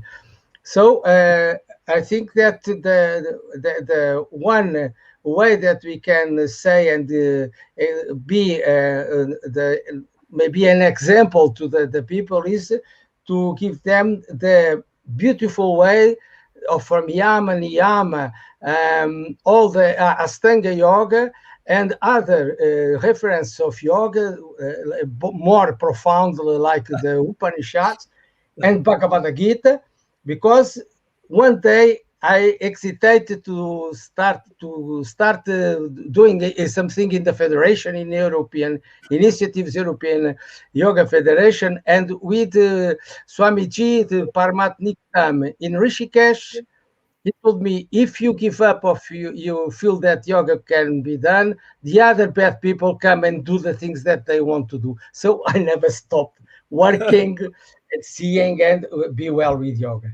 Thank you. Thank you. Beautifully, he said, Amandioji raised some very important point. He said, yogi is one who be in the nature, swabhava, who wants to establish in his own swabhava. He does a karma yoga. He doesn't run away from the karma. He keeps on doing what is due. It reminds me of Avenger movies, and it is said, superhero is one who runs towards the problems, not away from the problems. That's amazing. Yogi is one who takes responsibility, takes charges, and follows 8 limbs of Patanjali Yoga Sutra. He also mentioned about Upanishad and Gita, and it is said that Gita shall always motivate the man of action, Upanishads, the man of thoughts. Now we'll come to Yogi Andreji. Andreji, who is the yogi? What is the yogi lifestyle? I just dare how you can say it's a simple question. I ask you, how do you dare to put such a question? So anyway, there are a few points. I would say that we have teaching and text since millennia, and they're all talking about living a clean life. Like we're talking about the yams and niyam, like Patanjali gave 10, Jabaradarshan gave 20, and there are also texts that gives almost 200 yam and niyam. So that's one point, is to live a life as close as possible to yam and niyam. And when you look very deep into them, you don't have much choice. The main thing we have to do is going into sadhana. That's the main activity, especially when you go to the monk vows, monk yam and niyam. There's nothing else to do. Then if we don't go so far as living as a sannyasi or a monk, another point is, of course, a yogi is a student. Mm-hmm. That is, it's about studying from 2 sources, teaching coming from outside, teachers and gurus, and teaching coming from listening deeply within. Then the third side would be to be a servant to others. Thank you. Today we mix up yogis and yogacharyas. We mix up yogis and yoga teachers. So for me, there is a big difference in between these two. Yoga teacher is a job, is work. And yogi is a state of being. That might include teaching, but teaching has what the yogi teaches is the innermost spirituality. When pretty often yoga teachers are teaching technical things, technical aspects. So anyway, there are these 3 main things for me. That yoga is a student. Oh, I know you like to resume, so you'll do it. Okay, thank you. So Andreji said that a few important points he raised. Yam niyam, and one who is a sadhaka of yam and niyam is a yogi. And then he said, who remains eternal student of life, who learns from guru and through inner listening also. As Lord Buddha said, Appadipo Bhava. He has the light within and he learns from self. And one who is ready, eager to serve others also. He mentioned yogi is a state of being and yoga teacher is a profession. Thank you very much, Andrewji. Mazaji, your quick remarks on who... Don't forget serving others, please. Serving others. I mentioned it, indeed. So, Mazaji, what is your quick reflection? Who is a yogi? Because world sees yoga as stretching. So we just need to make it very clear. It's not only one who stretches is a yoga sadhaka.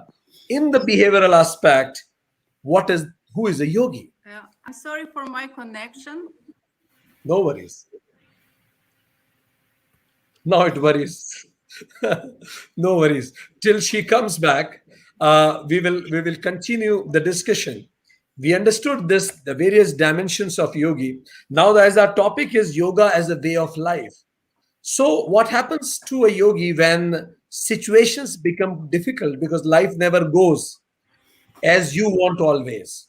So how does Dr. Stephen, when things don't go your way, how does a yogi respond to it? I think yogi should accept every situation, and he needs to think about it, to accept it, and to do what the situation is, not to oppose to it, and to apply the principles of yoga darshan, of yama and niyama in this situation. Thank you very much. Beautiful 3 words he mentioned, and I loved these words, Dr. Stephen. He said acceptance. Yogi is full of acceptance, and he deliberately did not use word tolerance. He said loving, kind acceptance of what is. And he said no oppose, because whatever you resist shall persist. And third, he said that apply those principles of yoga when situation becomes difficult, because these principles are applied to establish dharma and righteousness. So difficult situations gives you an opportunity to test the yogi within. Amandioji, in interpersonal relationships, when people don't go along with each other, and when another person is not listening to that person, another person is not understanding that person, then how does a yogi behaves? In interpersonal relationship, how does a yogi behaves? Stephen Ji told us in difficult situations, yogi behaves with acceptance, no opposition, apply the principles. In interpersonal relationships, how does a yogi behaves? You may need to unmute. That's a good question.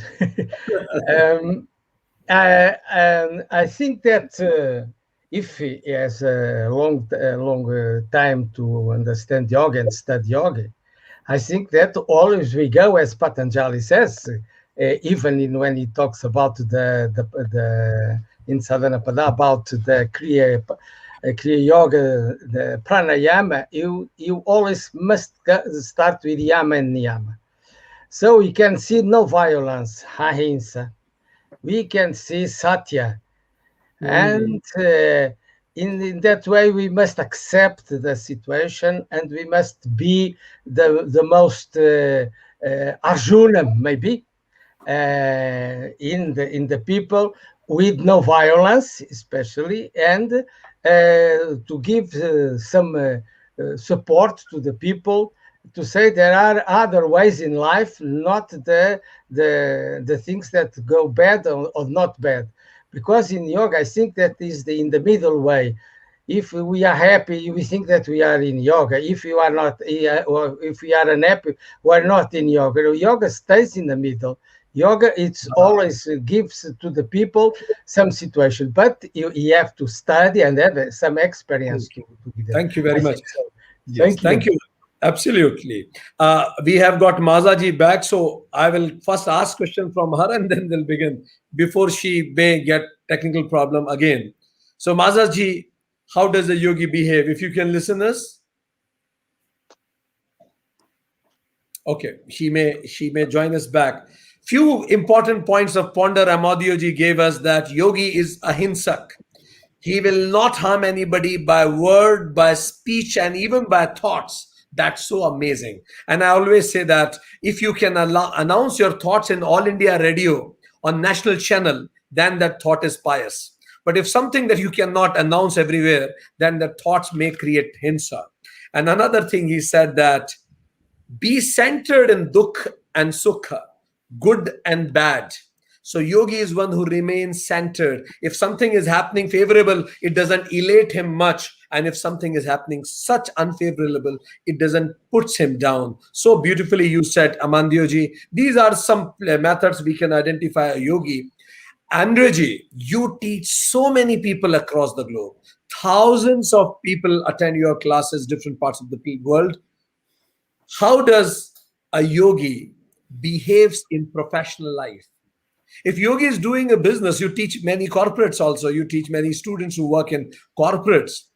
How should a yogi behave in professional life?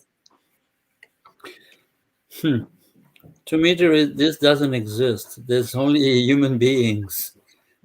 Nothing to do with their activity, their professional activity.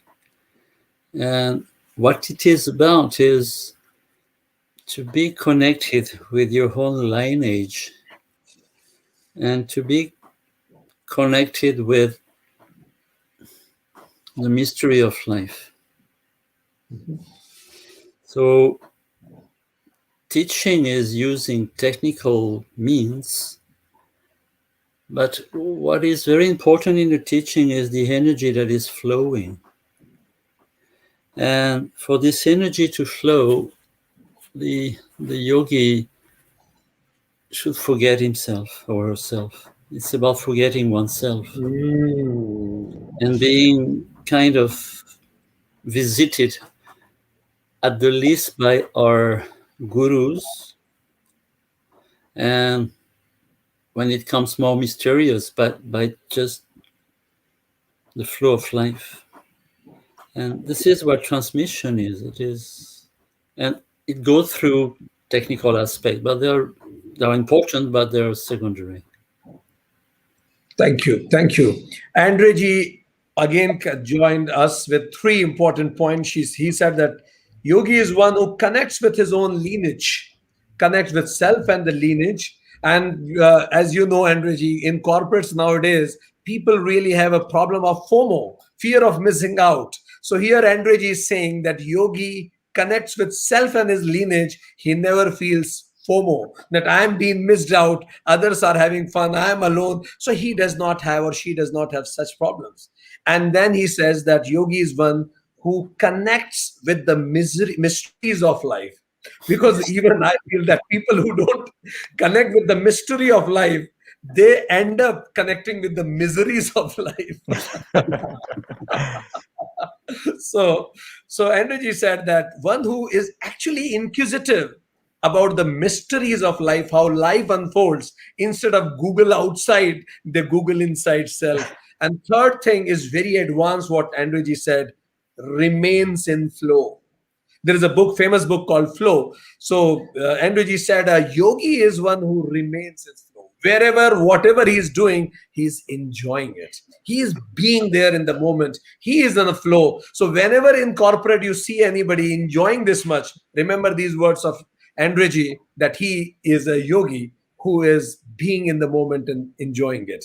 So after having understood personal life, professional life, and corporate life, how does a yogi does his... Mazaji came. I have to immediately ask a question before she may go back again. Mazaji, can you listen us? Mazaji? Till she hears me again. Hello. My question is, yes, Mazaji. Yeah. I will switch camera. Huh? Yeah, I will No try worries, like no this worries. because I'm in one village. Yes. On my phone, it's not the best. I'm so sorry. I No will try worries, the no best. worries. You be the Nirguna Brahman. The yogi life. Yes.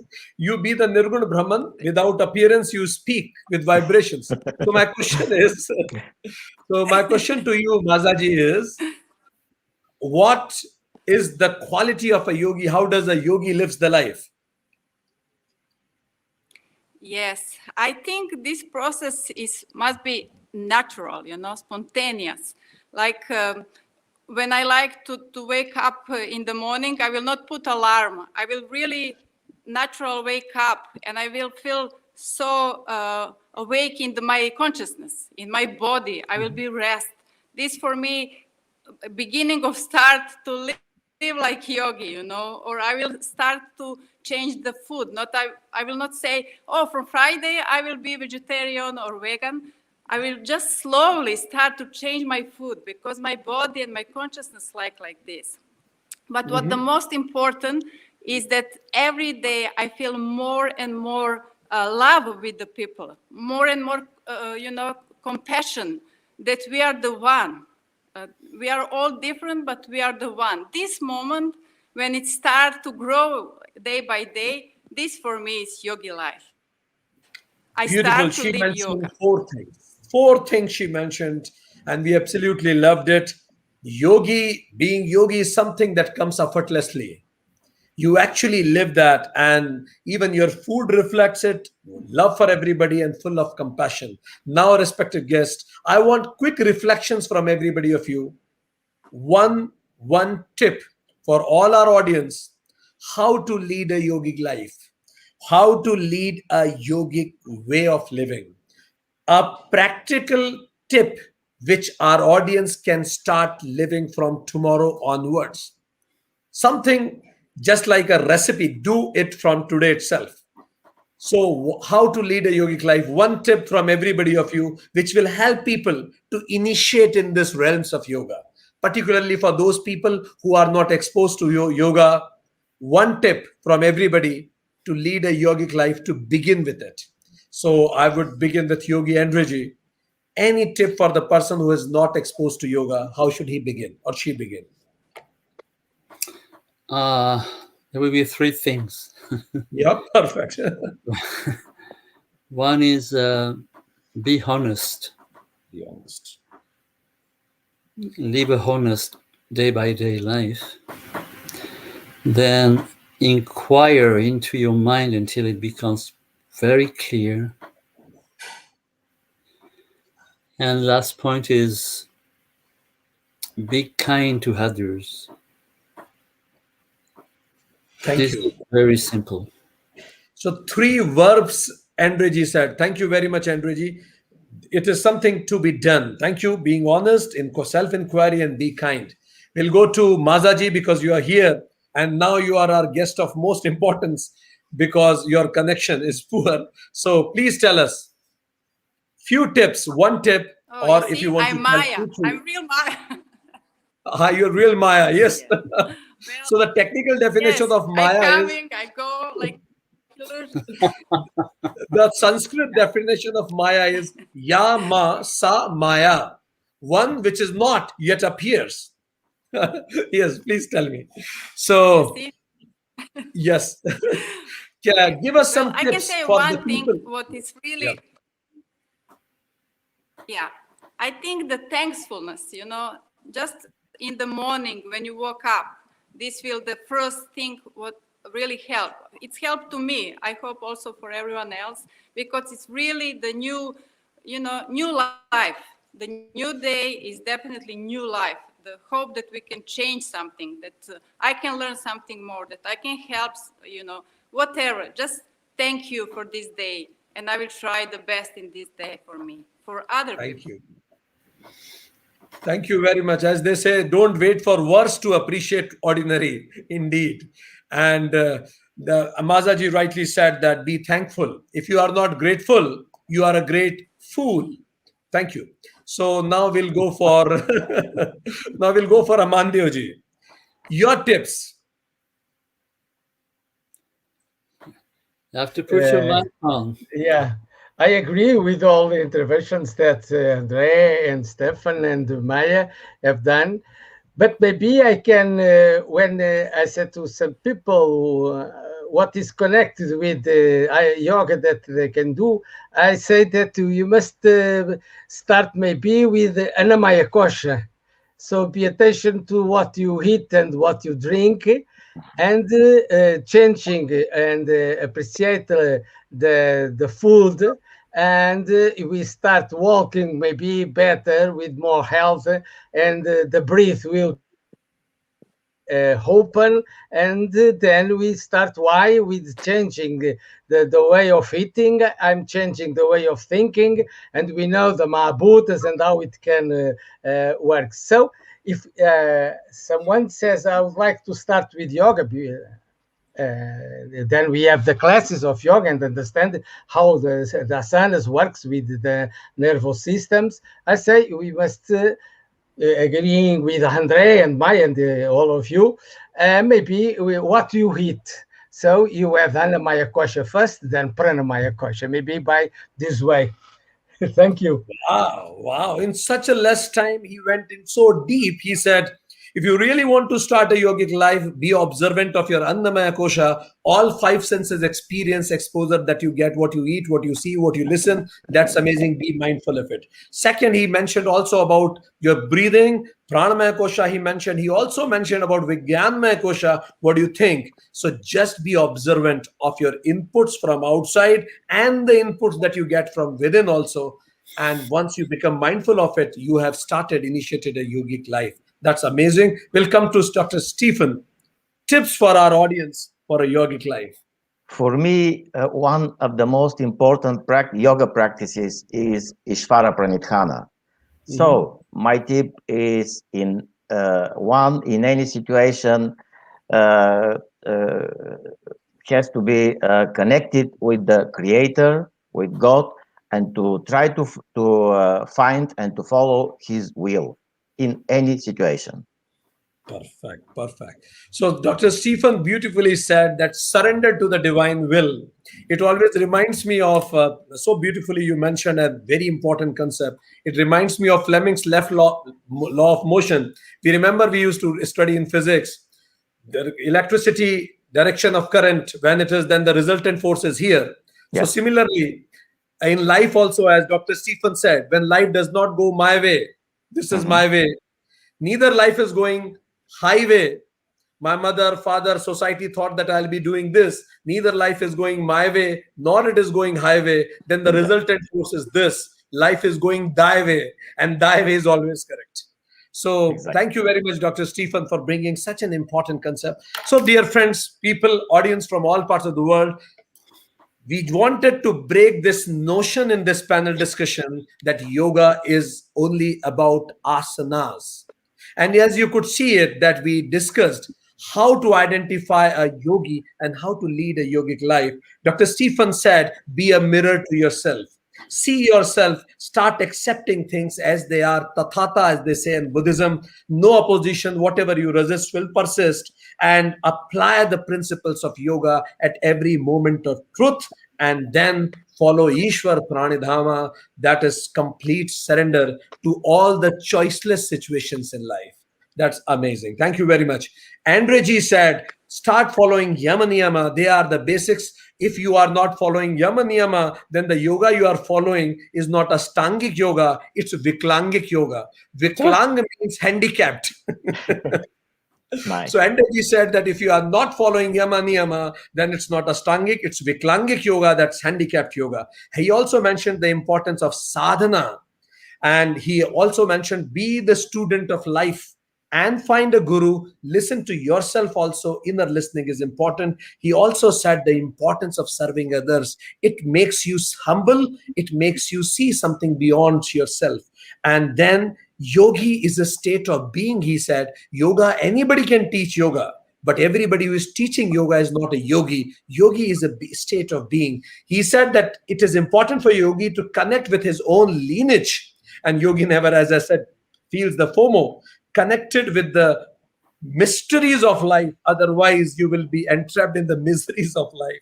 And a yogi is one who remains in flow. Even if he forgets oneself once he is doing it, he is loving it so much. And for that, begin with honesty. It remains the best policy. Go for self-inquiry till it is very clear within, and be kind for everybody. Forgiveness. Amandioji said, be in the nature. Follow your due dharma. Arjuna wanted to run away from battlefield. Krishna said, no, it's not being yogi. Be in the battlefield of life, do your due karma, take responsibility, take reins of life in hand, and then follow 8 limbs. He again gave importance of ahimsa and satya in relationship. Be truthworthy and never hurt anybody in word, speech, or thoughts even. Accept things, support everybody, and be equipoised. Samatvam in bad and good. Be balanced, be centered. And he also said, start with Annamaya Kosha. Be observant of all your 5 senses experience. What you listen, what you eat, what you hear, what you feel. That is Annamaya Kosha. And then work on your breathing. That is Pranamaya Kosha. What you feel, Manomaya Kosha. And what you think, Vijnanmaya Kosha. Start gradually and it will take you to Anandamaya Kosha, God willing. And Maza said that be natural. Yoga is something that naturally comes to you. Be mindful of what you eat. A yogi is full of love and compassion towards everybody. And the sutra and the key is gratefulness, thankfulness. So let me follow the sutra that Maza gave us, thankfulness, and thank you. All of everybody, whosoever are watching us from all 56 nations of the world, my humble respect and thank you for all our expert guests also to be here today. Thank you very much for your enlightening discussions, discourse, and your insights. Thank you very much. Regards. Thank you.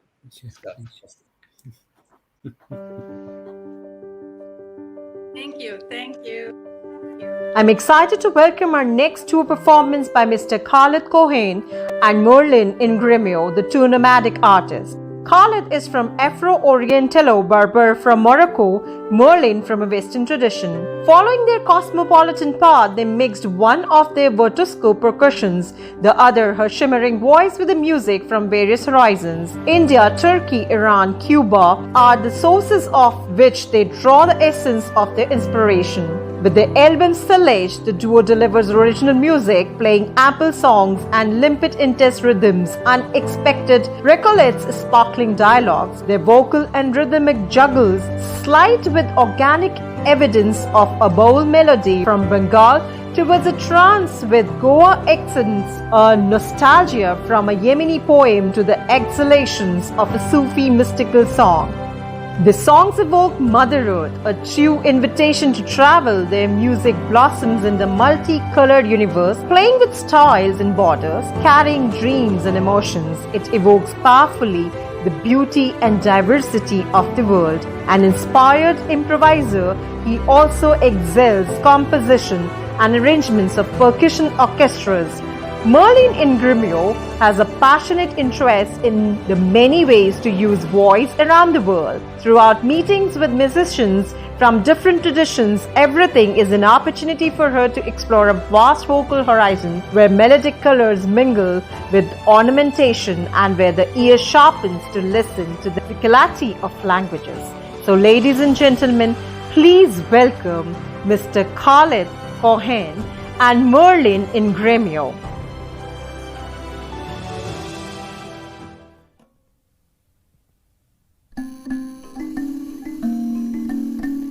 We are very happy to join the United Consciousness International Yoga Day, organized by United Consciousness Global. We are going to play an Egyptian lullaby.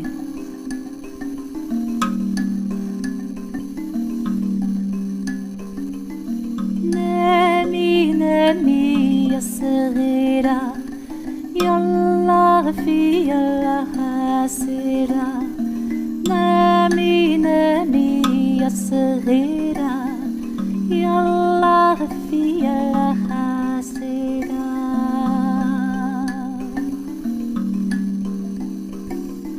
نامي في غضن يديا بكرة الشمس جاية هدفينا بحب كبير وتلملم كل الجيران نامي نامي يا صغيرة يلا غفي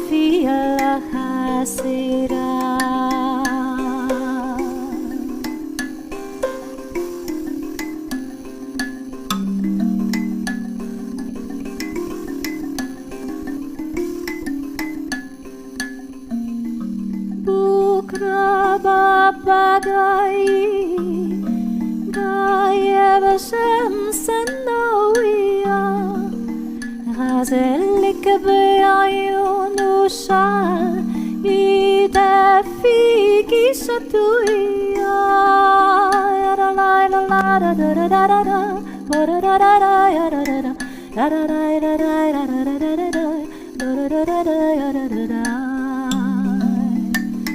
la la la la la la la la la la la la la la ya lili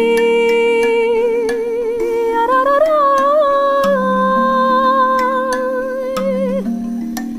ya wasfuram hanna sharik aswad wimna willi habbaki busi واللي يشوفك يترقى نامي نامي يا صغيرة يلا غفي يلا خاسرة نامي نامي يا صغيرة يلا غفي يلا خاسرة يلا غفي يلا خاسرة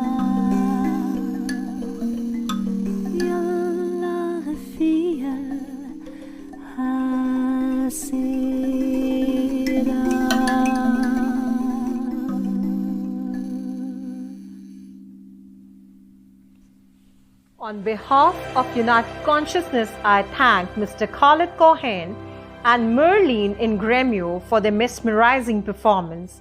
Thank you so much.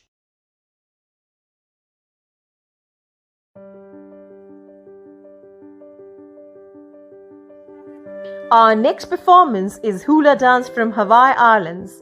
It is the storytelling dance paired with chants or contemporary music, slow and sentimental in tempo or fast and energetic. Hula animates history in genealogy, prophecy, and the tales of those who came before. Our performance, Gail Elema Roberts, is a well-known Italian hula dancer. She leads the Italian branch of the International Hula School. She has been following the teachings of ancient and modern hula from her master, Kelly Johanna, for 23 years. Gail Elema remains actively involved in the Paris branch of school, continuing to study and make presentations with them in France, Hawaii, and abroad. In 2007, Gail Elema received the consent from a hula master to teach authentic Hawaii hula in Italy. Gail Elema Roberts is the only teacher in Italy with the consent from her master. So please applaud for Gail Elema Roberts for her performance. Aloha! Our Hawaiian dance school, Hala Hula o Manoa Italia, is delighted to participate in the United Consciousness International Yoga Day 2021. We'll be presenting a traditional Hawaiian dance that honors the natural beauty of the exotic island of Kauai.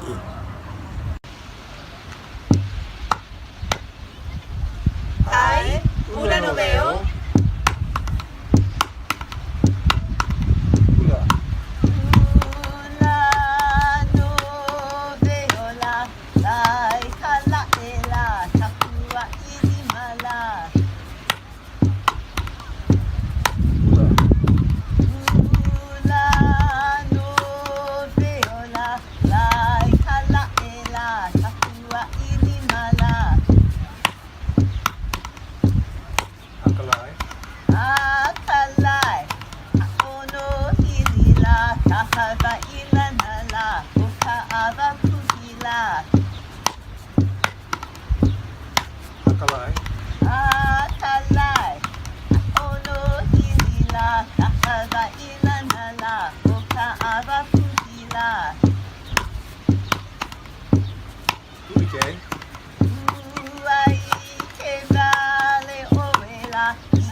Ohana Leila. Uali Poli Povalela. Okana Helela. Oho Ohiela. Uali Poli Povalela. Okana Helela. Oho Ohiela. Aina. Aina mai kapuana la la inuala o kamo haila. Aina mai kapuana la la inuala o kamo haila. E ala e a.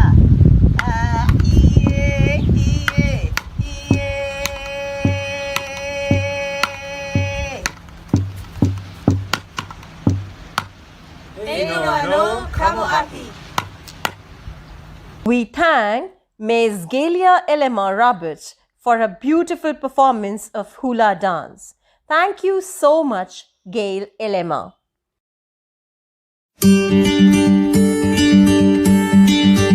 Life seems to go on without effort when I'm filled with music.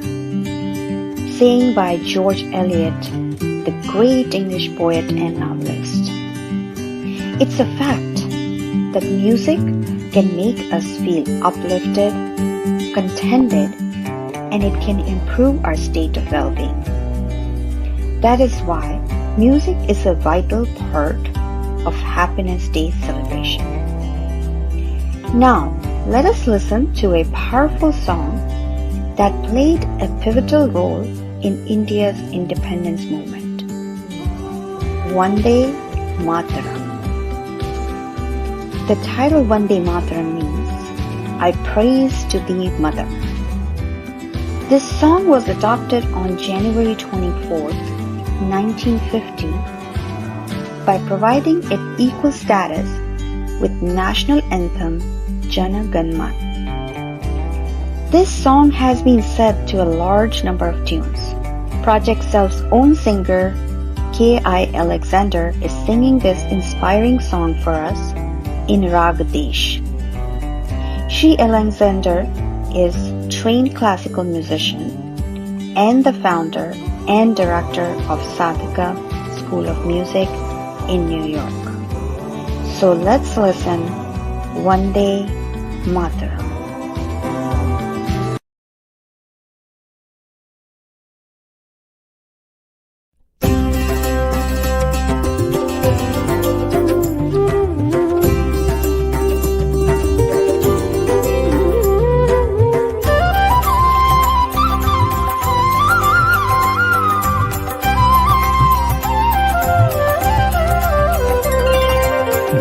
Bharat माताद्भुत जनगीत निर्मल गंगा जलभूत शिरसि विराजित हिमगिरि मुकुटं चरणे हिन्दु महोदधि सलिलं जगने सस्यलता तरुवसनं जय भारत जननी जय भारत जननी जय भारत जननी जय भारत जननी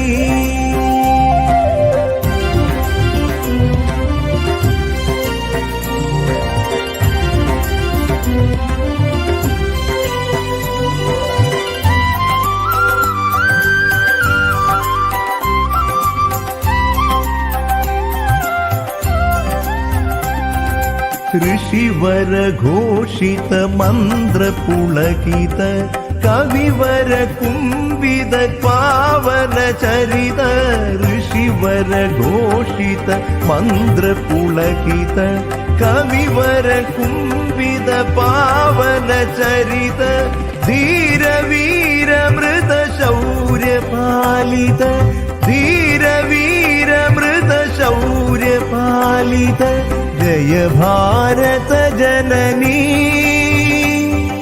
जय भारत जननी जय जय भारत जननी जय भारत जननी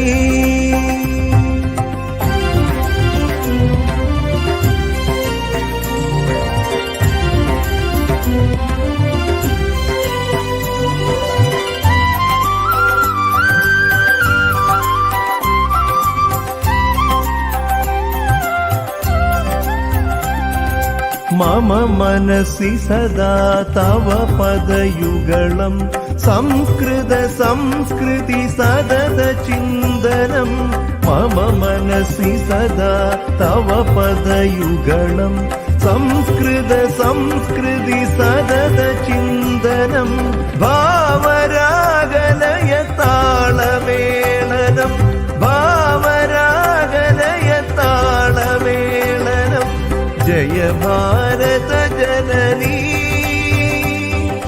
जय भारत जननी जय भारत जननी जय भारत जननी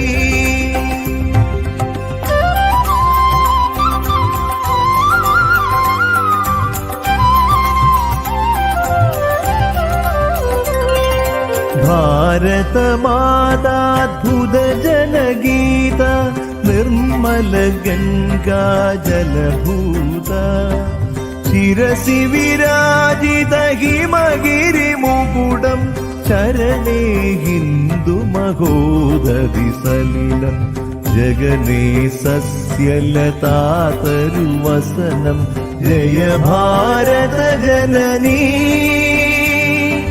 जय भारत जननी जय भारत जननी जय भारत जननी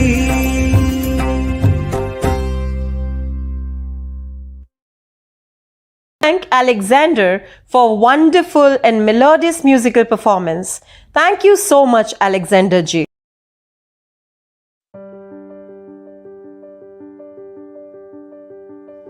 I feel highly honored in welcoming our next guest, who is a divine being with the values of love, compassion, peace, goodness, and cooperation towards humanity. He is Haji Sayyid Salman Chishti from Ajmer Sharif. He, being the 26th generation of Gaddi Nashin heredity and custodian through his Chishti family, which has been engaged in serving at the globally famed, acknowledged and renowned center of peace and unity for the whole humanity, the blessed Dargah Ajmer Sharif Sufi Shrine of the 11th century Sufi Grand Master Teacher Hazrat Khwaja Muinuddin Hassan Chishti, whose blessed shrine have been passed on to the present family from generations to generations for last 800 years. He has done his bachelor's in economics and commerce from Wilson College, University of Mumbai. His passion and deep longing towards the mystic world of Sufis and spiritual culture of the world has enabled him to travel across various Sufi destinations globally, where he has been regularly invited to speak and participate in international Sufi and intersocial conferences on spirituality, interfaith dialogues, importance of Sufi musical rendering in Chishti Sufi order, Sufi art, Sufi poetry, Sufi literature, and represented the Chishti Sufi order in countries as diverse as Al-Hijaz, Arabian Peninsula, Egypt, Turkey, Morocco, United States of America, United Kingdoms, Bangladesh, etc. He has been heading the Chishti Foundation Ajmer Sharif as the managing trustee and chairman for last 10 years. He is also the founding member along with other elders of the Chishti Sufi family. So ladies and gentlemen, put your hands together and please welcome Haji Sayyid Salman Chishti from Ajmer Sharif.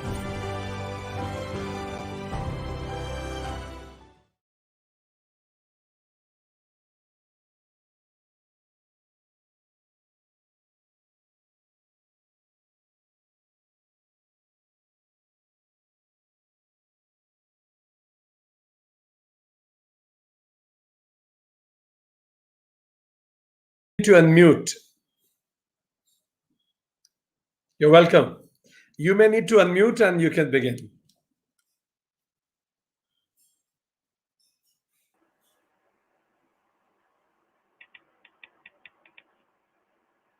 Adab, salam, and greeting of peace to all our elders here from around the world, all the seekers from across the globe, the organizers, Dr. Vikram Tomar Saab and your entire team, when the United Consciousness Yoga Day to mark the almost the 7th year globally since India has taken the lead, obviously of an ancient and a tradition, a way of living from thousands of years that India has extended this knowledge of knowing thyself so that one knows thy Lord. This is also one of the hadiths of Prophet Muhammad sallallahu alaihi wasallam, where it is knowing yourself is an essential requirement to knowing the Creator. So on this International Yoga Day, which is going to be for the next couple of days, celebrated, observed, participated, and lived not only in India but around the world. So we extend our greetings and salam to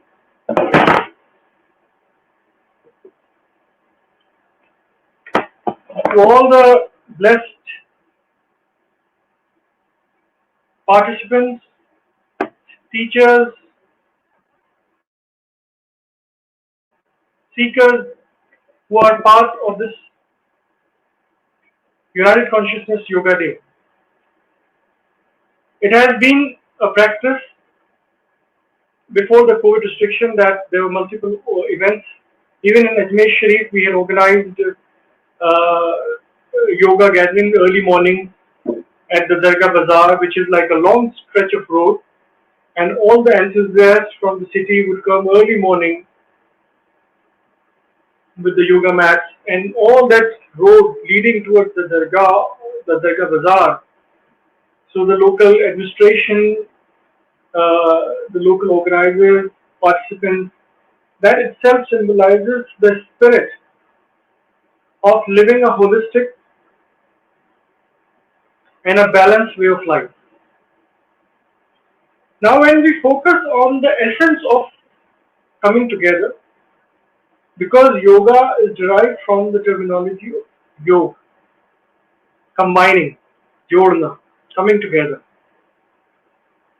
So this coming together of consciousness, subconsciousness, inner essence to the outer environment, to this realm of planet Earth, and to the divine longing and belonging at the same time.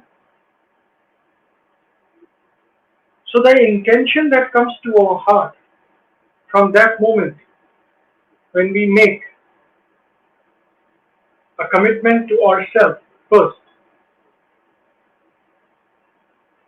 as towards knowing the higher consciousness which leads us towards the divine path.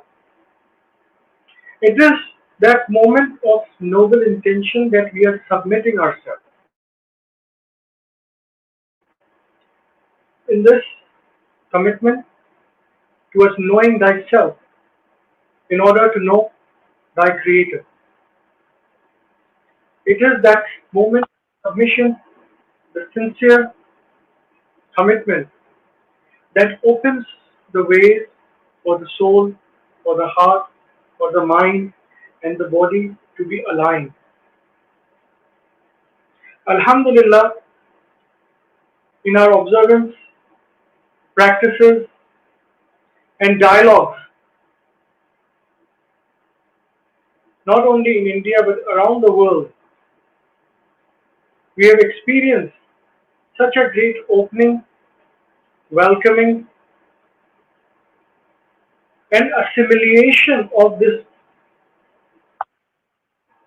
yogic science as a way of life,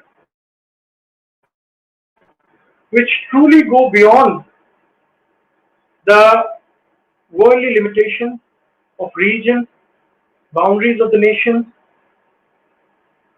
faith perspectives of different cultures, languages, because soul is truly beyond this physical manifestation and limitation that has occurred over the period of time.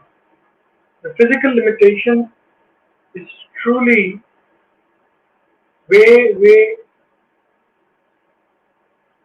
undermining the vast consciousness of our spiritual presence. And when we truly engage with a sincere intention towards emptying yourself so that this consciousness and the God consciousness can fill up, and which is beyond any worldly measures. So submitting yourself is not giving up. Sometimes in the Western perspective or cultural differences, submission means giving up. It translates or it transcends as giving up or on your own free will. Well, free will is one of the gifts that God has bestowed upon the creation. It is not a hindrance, but it is a strength. So when we submit ourselves, it is not giving up,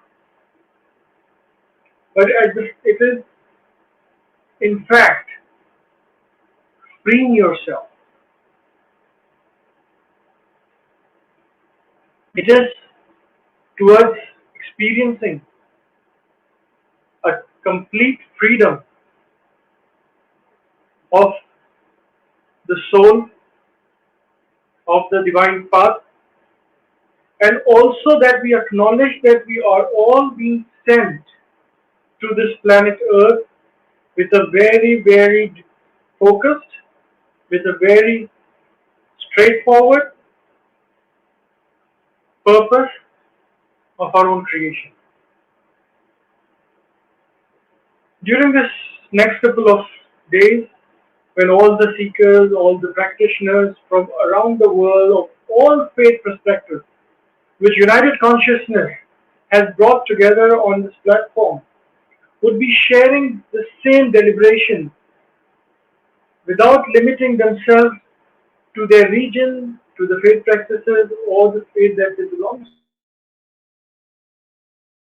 That is the real essence of yogic life. It is a way of life that is imbibed, and it enables us to go beyond our own physical limitation, our at times spiritual limitation, because of those paths which are devoid of that extreme understanding of consciousness through the path which is yet to be learned into its essence and fully resonant.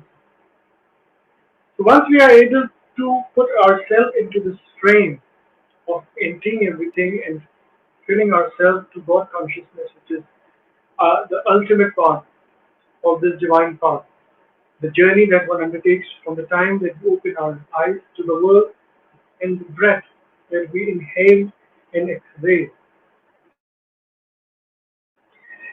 In spirituality, through Islamic spiritual tradition, and when we talked about the Sufis, especially that we come from the Ajmer Dargah Sharif and the Chishti Sufi order, and Hazrat Khwaja Gharib Nawaz Moinuddin Chishti radiallahu anhu, who is globally known as somebody who took care of the poor, the downtrodden, embraced them as part of the meditative practices. Even today at Ajmer Dargah Sharif, that people come from all faiths and they have never been asked who you are, what's your name, what faith you belong to, which region, which language, but it's just unconditional love and total embrace. So the Chishti Sufi order has focused on the ways of realizing the full potential of your physical being as well as spiritual consciousness, that is at the sacred part. The deepest secret that the heart carries, called Gunur, and that is awakened through our practices of zikr, remembrance of God. It could be done in many different ways, but the spiritual master will always put forth that path to the devotee, to the seeker, which is best suited to the seeker. As different consciousness among different seekers and their level of understanding also differs. So it's up to the master, the murshid, the Pir Kamil, the perfect teacher, that he bestows that Nazar-e Karam, not only the teachings with words or practices, but also the significance of the glands, the loving glands, which we call the Nazar-e Karam. जब कर्म होता है तो हालात बदल जाते हैं. When the spiritual gland is bestowed upon you, all your circumstances of life, personal circumstances, worldly circumstances, challenges, they all change for goodness. That is the power of a loving gland, of the Pir Kamil, Murshid Kamil. And this only can be achieved with submission towards the divine will, towards the divine wish of the Creator for us as the Ashraful Makhlukat, the creation, part of the creation, us human beings. Are we able to fulfill the sacred pledge that the souls undertook before the creation of this world? As is mentioned in the Quran, at Surah Al-Arafah, verse number 172. Anasta Rabbikum, am I not your Lord? That was the first Holy Commune between the soul and God. So in that commune, Allah subhanahu wa ta'ala asked, am I not your Lord? So all the souls replied at one voice, Shahidina Kalubana. Yes, we bear witness that you are our Lord. It is that commitment on that moment of the first Holy Commune, the first divine commune between the Creator and the creation. And when we are sent to this world with that specific purpose, it is our journey with this consciousness and commitment towards the Creator that unfolds and unlocks the hidden potential that is locked inside this physical manifestation of the divine plan. So in principle, all the creation is part of the divine plan, and we as human beings are part of that divine plan. So those secrets of the master planner, the planner of the plan, when we say that the best of the planner is God Almighty. So at times we plan something for our life, it never turns out that way. It always goes the way the Almighty has planned. How? If we are truly conscious to that sacred trust, to the secret of the secret has been instilled within ourselves. Another verse of the Quran where it's mentioned, let there be no compulsion in the matter of faith. The truth stand out clearly from falsehood. As the consciousness of the divine presence is closer to us than even our jugular vein, the vein that connects the breath to the heart, the jugular vein, even from that, the presence of the divine is closer to us. It's only with this consciousness that we can realize. In the yogic practices, the breathing practices, the meditative practices, the 5-time prayers that in Islam is known as namaz that we do, the practices of chilla, seclusion, whether in a cave, in a jungle, or at a secluded place. With all these practices, you have to come back to the society. Once we gain the consciousness, we have to come back to the society to serve the society, because serving the society, the creation, is actually, in reality, the part of deep connect to the purpose of our creation. If we give up on that part of serving the creation, by chasing the divine consciousness or by secluding ourselves for the rest of our life, it would be the purpose halfway reached.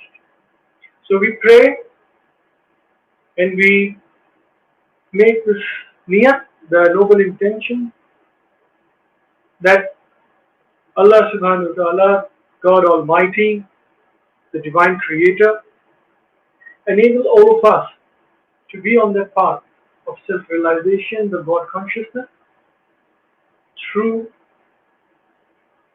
different paths that lead to oneness of being.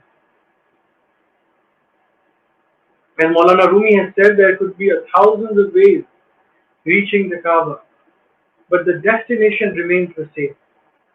So whichever direction, whichever path we come, we are all going to the source of our creation. As there is one light, one truth, and one consciousness, from which we have all come and we all return. Inna lillahi wa inna raji'un. We come from the Lord and we return to our Lord. Inshallah, that next 2 days of this sharing and learning at the United Consciousness platform, and all the enlightened masters, seekers, teachers, practitioners from all 7 continents of our planet Earth have been brought together at this platform. So we congratulate the organizers. As everybody has limited time and it is going to be continued, and we look forward to come back again with this niyat, noble intention, to keep serving shoulder to shoulder, heart to heart, understanding. As knowing without knowing is the best of knowing. And that knowing comes to our heart from the Divine Almighty. In this moment, like Dr. Vikram Singh Tomar Sahab right in front of us, digitally of course, at the moment, and many others who are part of this transmission, heart-to-heart transmission, don't know each other into the physical sense. Don't know each other with our faces, with our appearance, but we know each other by not knowing each other. That is the sacred aspect. And if we are conscious to what secret that we carry within us, then we know people without knowing them. And that's the real way. Thank you, Dr. Vikram Sahab and your entire team, and words and blessings from Ajmer Dargah. Thank you. We wish you next couple of amazing days of sharing India's incredible treasure of the spiritual. We cannot even say this is a treasure. This is something beyond treasure. What India holds. Treasure has a definite understanding, but what India holds, it doesn't have a definite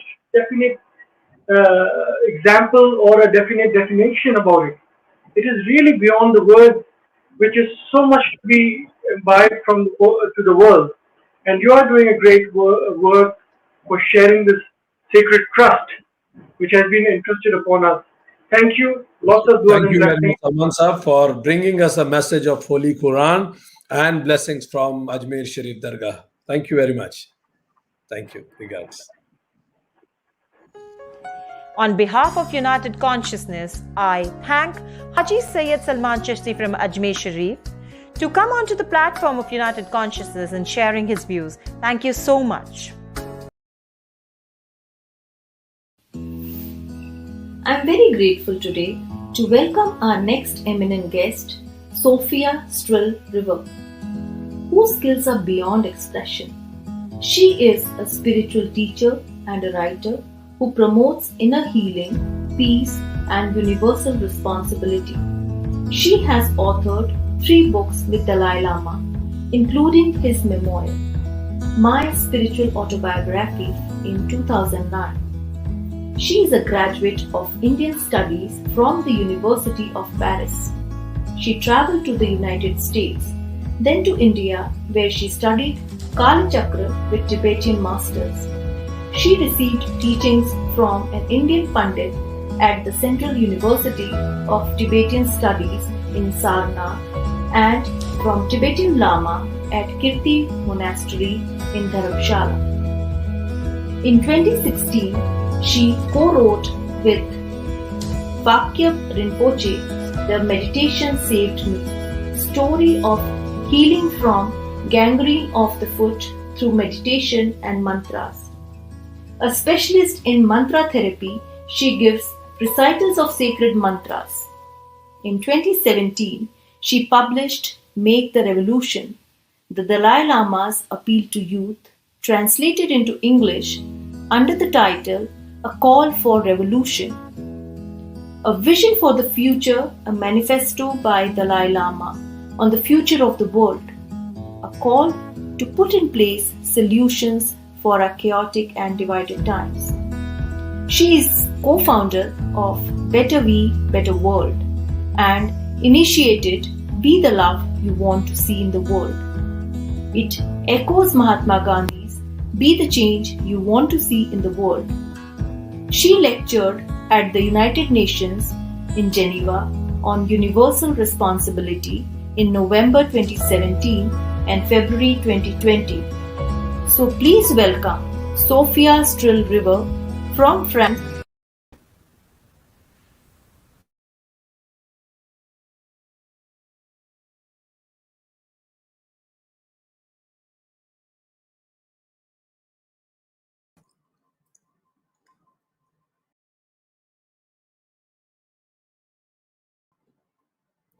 Sophia ji, is there some technical problem at your end? Is it?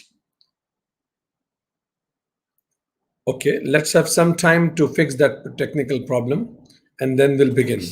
Sophia ji, can you listen us? The protocol of the Be the Love meditations is based on Hatha Yoga, the teachings of His Holiness the Dalai Lama, neuroscience, and eco-psychology. It aims at recognizing your inner heart conscience, feeling the primordial loving kindness at the core of your being, and extending it to yourself, others, and the biosphere. So first of all, I invite you to sit in a comfortable, relaxed position. Have your back straight. Gently close your eyes and let all the parts of your body be relaxed, light, and open. Relax your mind as well by letting go of the thoughts. When thoughts arise, don't follow them, let them drift out of your mind as clouds drift out of the sky. So your mind becomes clear like a cloudless sky. Meanwhile, concentrate upon your breathing. Let it flow in and out at a natural pace. Feel the air entering your nostrils. Feel your diaphragm moving down while you inhale and moving up while you exhale. Enjoy the regular rhythm of the wave movement of your breath. While doing so, you are gently passing into the alpha brain frequencies of a more serene and soothed state of consciousness. When you inspire, feel the spacious and luminous energies of the sky descending with the diaphragm moving downwards. When you expire, feel the sustaining and nourishing energies of the earth rise up with the diaphragm moving upwards. The ascending energies of the earth meet the descending energies of the sky at the level of your heart. Placing your attention at this merging point of earth and sky energies opens your heart chakra. Enter this non-local inner conscience of your heart chakra, infused with peace, love, and clear light.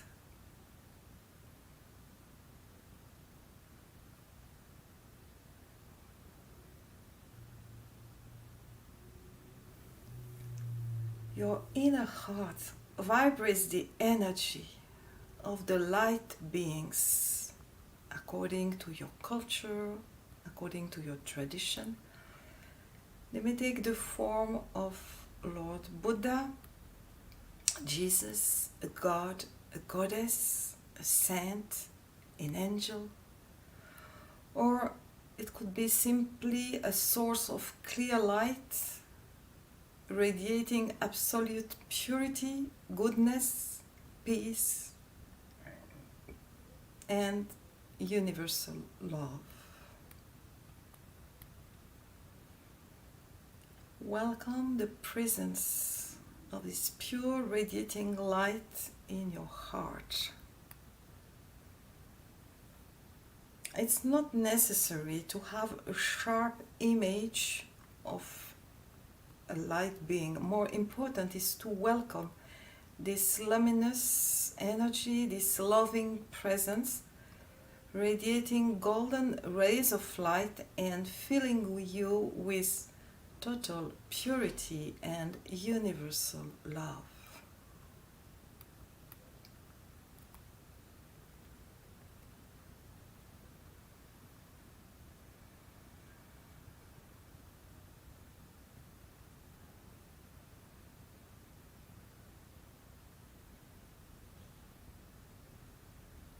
This love flows like a nectar of light.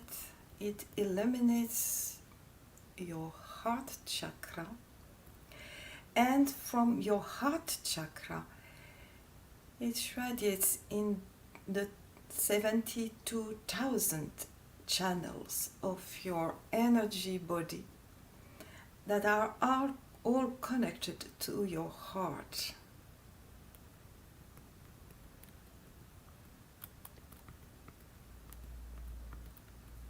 The nectar of light then illuminates your brain and flows down with the spinal cerebral fluid, descending into the spinal cord along the vertebrae, the 7 cervical, your 12 thoracic, your 5 lumbar, and your 5 sacred, down to your tailbone.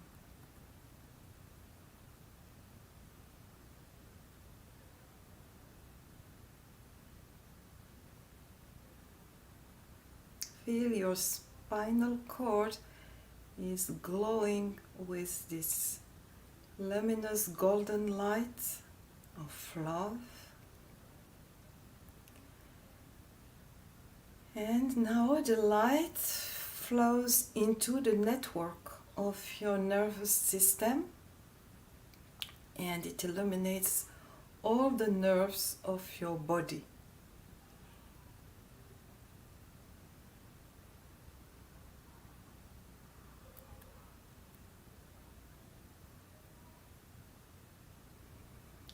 Then the light flows in your blood, streaming in your arteries, your veins, your vessels and capillaries.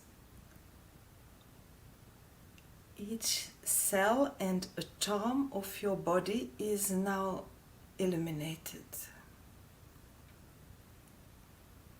Enjoy the brilliance, the texture, the warmth, the beauty of this nectar of golden light flowing all over your body. Be totally one with this golden light.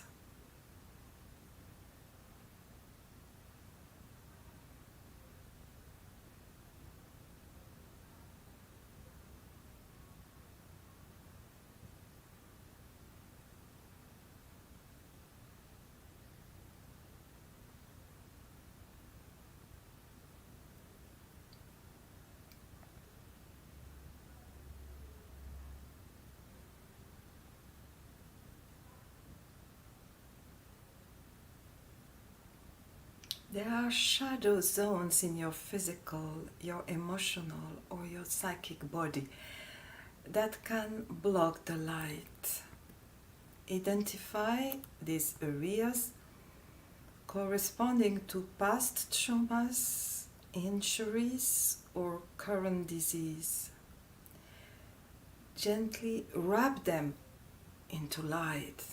Bathe these areas with the nectar of golden light, experiencing the healing power of love and compassion for the sufferings you have been through or the sufferings you are going through presently.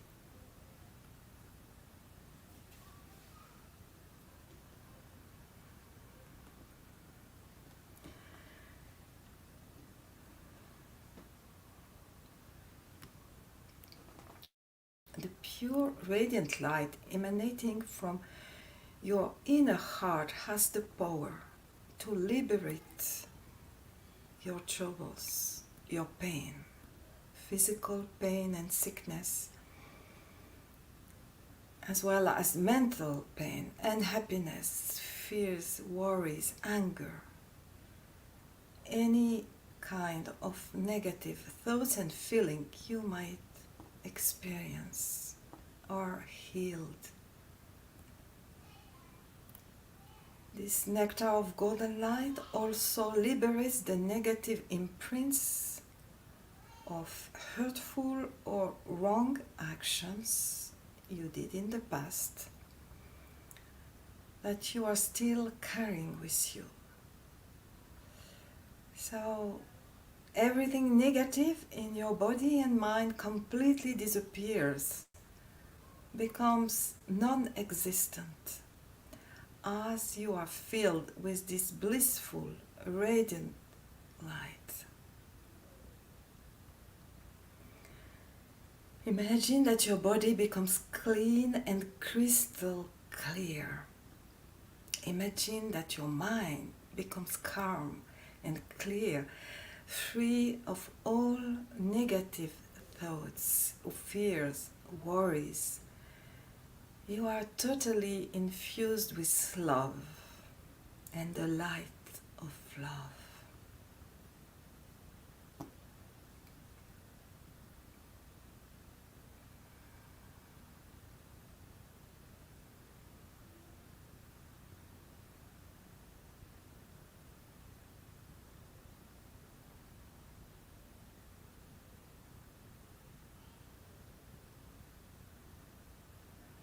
Now generate a strong wish to share this luminous, peaceful and loving energy with others so that they too can become free of suffering and can become loving, peaceful and happy.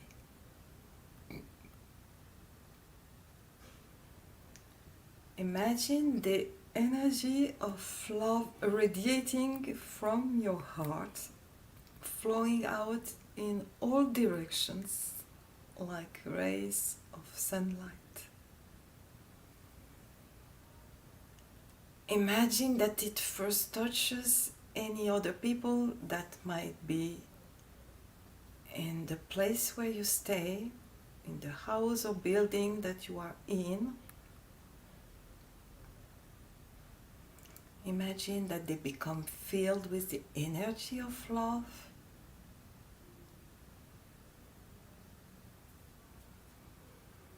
Then send this energy of love out further to all the people who are connected together on this online event. They all become filled with the golden light of love.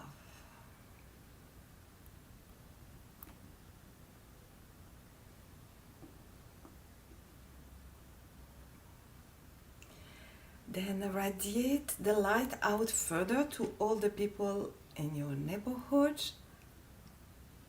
in your town or city, and imagine that they all become filled with the energy, the light of love you are experiencing in your inner heart.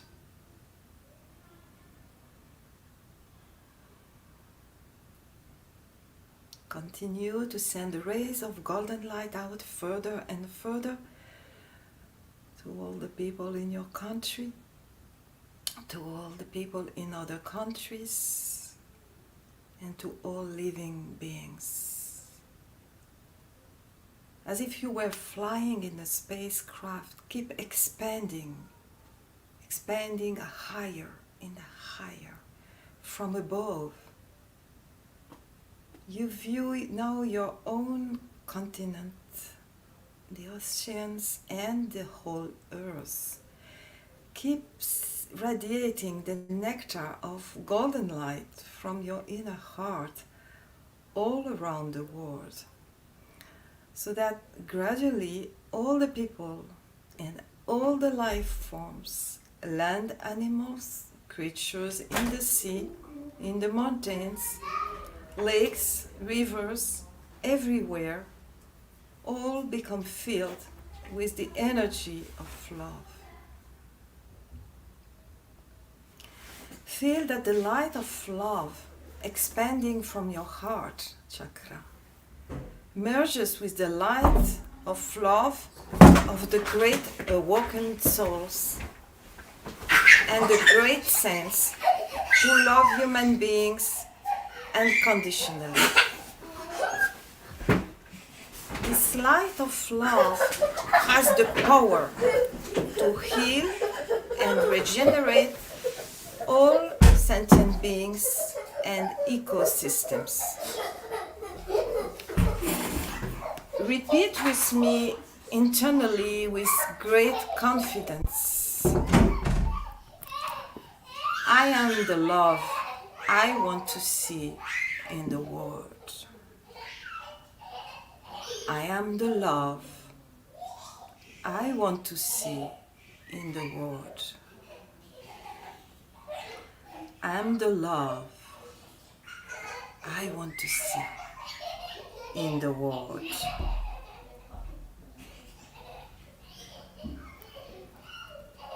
The bodies of all life forms, from tiny insects to humans, huge mammals, become crystal clear. They are relieved from their sufferings and radiating joy. The ecosystems of Mother Earth are regenerated. Forests, mountains, rivers are restored to their original purity. The earth shines like a diamond in the galaxy. The entire universe, all the beings existing everywhere in the universe are filled and resplendent with the energy of love. The minds of all beings everywhere become free of negative thoughts. They overflow with loving thoughts and happiness. Peace is everywhere, joy is everywhere. Each atom of suffering has been replaced by an atom of joy.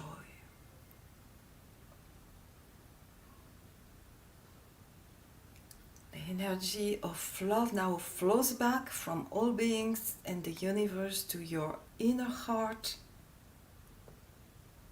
Your body melts into light.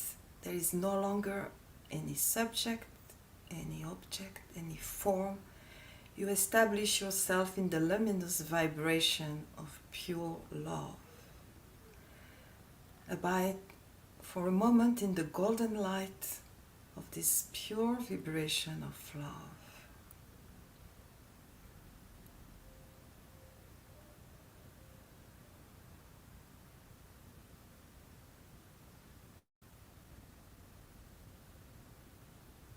Now come back into the here and the now of your body. Gently open your eyes. Identify the shapes around you.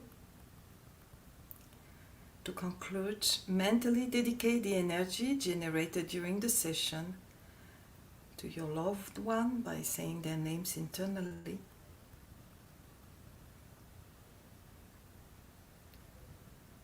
Wish that this energy brings love to everyone, everywhere. May all beings become free of suffering. May they all become perfectly filled with love. May the minds of all beings everywhere become free of all sorts of intolerance, anger, and the wish to give harm. And may their minds be filled instead with thoughts of tolerance, respect, love, and the wish to benefit others.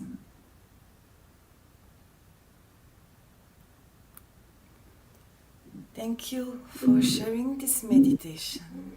I hope it has been beneficial to you, and I wish you a wonderful online celebration of International Yoga Day with United Consciousness Initiative.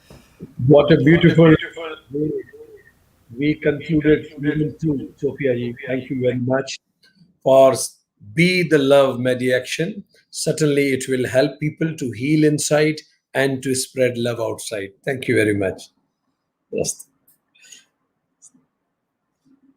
We thank Ms. Sofia Strull River for her beautiful explanation. Thank you so much, Sofia J.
We thank Ms. Sofia Strull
United Consciousness has celebrated International Yoga Day with the theme Yoga for Mind, Body and Soul.